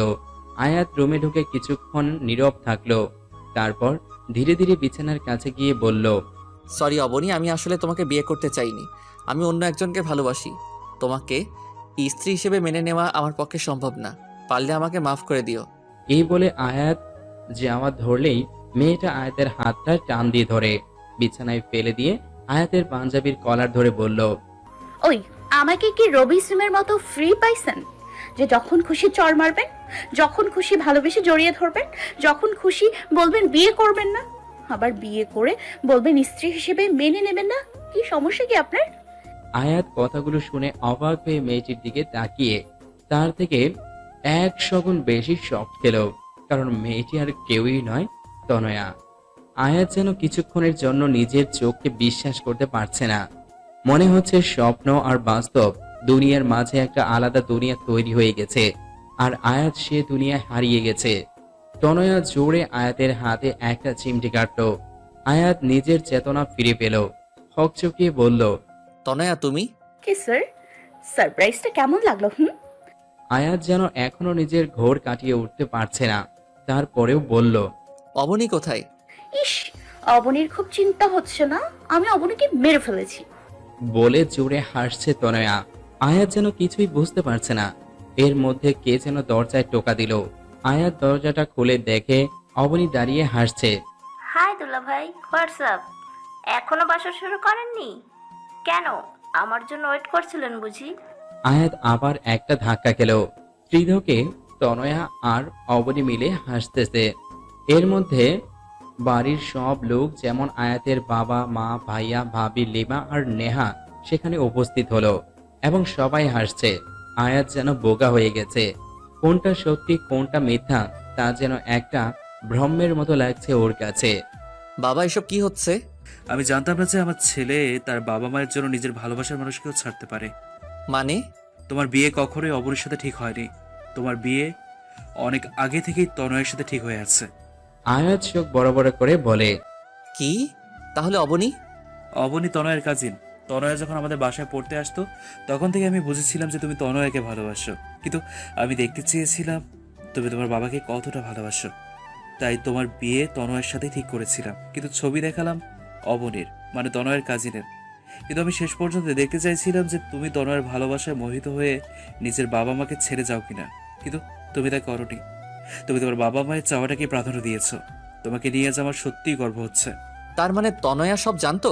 না, তনয়া জানে মাত্র 3 মাস ধরে, কারণ তনয়ার জন্মদিনে তনয়াকে আমি উপহার স্বরূপ তার অঙ্ক টিচারকে গিফট করেছি, কারণ তনয়াই আমাকে ভালোবাসার আসল মানে শিখিয়েছে। তোমার ভাইয়া আর ভাবিকেও সে ফিরিয়ে এনেছে।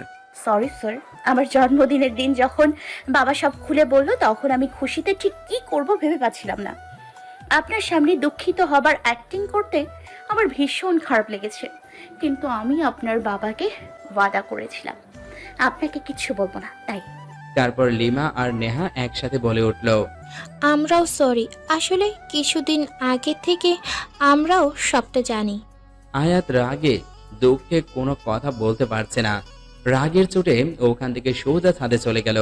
বাবা, উনি তো রাগ করলেন, এখন আমি কি করব? আমাদের মতো বুড়ো বুড়িদের এর মধ্যে নাটানোই ভালো। আয়না মা, চলো, অনেক রাত হয়েছে। এই বলে তারা চলে গেলেন। আমি এর মধ্যে নাই, আমার বাচ্চা কাছে যাই। আমাদের অনেক কাজ আছে, চলো চলো। দেখ তনয়া, স্বামীটা তো তোরই, তাই রাগটাও তুই ভাঙা। আমি যাই, নয়নের সাথে একটু ফোনে প্রেম টেম করে আসি। By deer. তনয়া বোকার মতো সবার চাওয়ার পানে তাকিয়ে রইল। তারপর মনে মনে বলল, সবগুলো এক একটা বজ্জাতের হাঁটি, পরে আমিও দেখে নিব। তনয়া ধীর পায়ে ছাদে উঠে দেখে ছাদের এক কোনায় আয়াত দাঁড়িয়ে আছে। তনয়া কি করবে ঠিক ভেবে পাচ্ছে না, তাই আস্তে আস্তে গিয়ে আয়াতকে পিছন থেকে জড়িয়ে ধরল। তারপর আয়াতকে নিচের দিকে ফিরিয়ে বলল, সরি স্যার। আয়াত কোনো কথা না বলে তনয়াকে শক্ত করে জড়িয়ে ধরে হু হু করে কেঁদে ওঠে। আয়াতের কান্না দেখে তনয়াও কেঁদে ফেলে। তারপর বলে, বললাম তো সরি। সরি বললেই সব ঠিক হয়ে গেল বুঝি? জানো এই কয় মাস কি রকম মানসিক চাপের মধ্যে দিয়ে গেছি? ইস, মাত্র কয় মাস, আর আমাকে যে 4.5 বছর ধরে রেখেছেন, তার বেলায় ইটস রিভেঞ্জ। এখন শোধবোধ। তনয়ার কথা শুনে আয়াত মুচকি হেসে বলল, তাহলে তো তুমি কম, কারণ আমি তোমাকে কবে থেকে ভালোবাসি জানো? জানি, লিমা আপু বলেছে। স্যার, যা হয়েছে সব ভুলে যান না প্লিজ, চলুন না নতুন করে শুরু করি। কি করে শুরু করি বলো তো? কেন, আবার কি হয়েছে? তুমি তো এখনো সেই সাদের আটকে রয়েছো। আমি এখন তোমার বর, বুঝলা? আয়াত তনয়াকে শক্ত করে জড়িয়ে ধরে কপালে একটা ভালোবাসার পরশ এঁকে দেয়। That's not fair sir. Why? চর মারলেন গালে আর ভালোবাসা কপালে? শুধু গালে কেন, সব জায়গায় ভালোবাসা দিয়ে দিই। এই, একদম না। তা বললে তো হবে না ম্যাডাম, 5 বছর ধরে ওয়েট করছি, আর পারবো না। তনয়া এখন অঙ্কের উপর অনার্স করেছে। আর মজার বিষয় কি জানেন, আয়াতও সেই কলেজেরই প্রফেসর গিরি শুরু করেছে। তনয়াকে দুবেলা অঙ্কের সাথে সাথে ভালোবাসার পাঠটাও শিখায়। মন থেকে যদি কাউকে সত্যিকারের ভালোবেসে চান, তাহলে আল্লাহ নিশ্চয়ই আপনার সাথে তার মিলন দিবে। সমাপ্ত।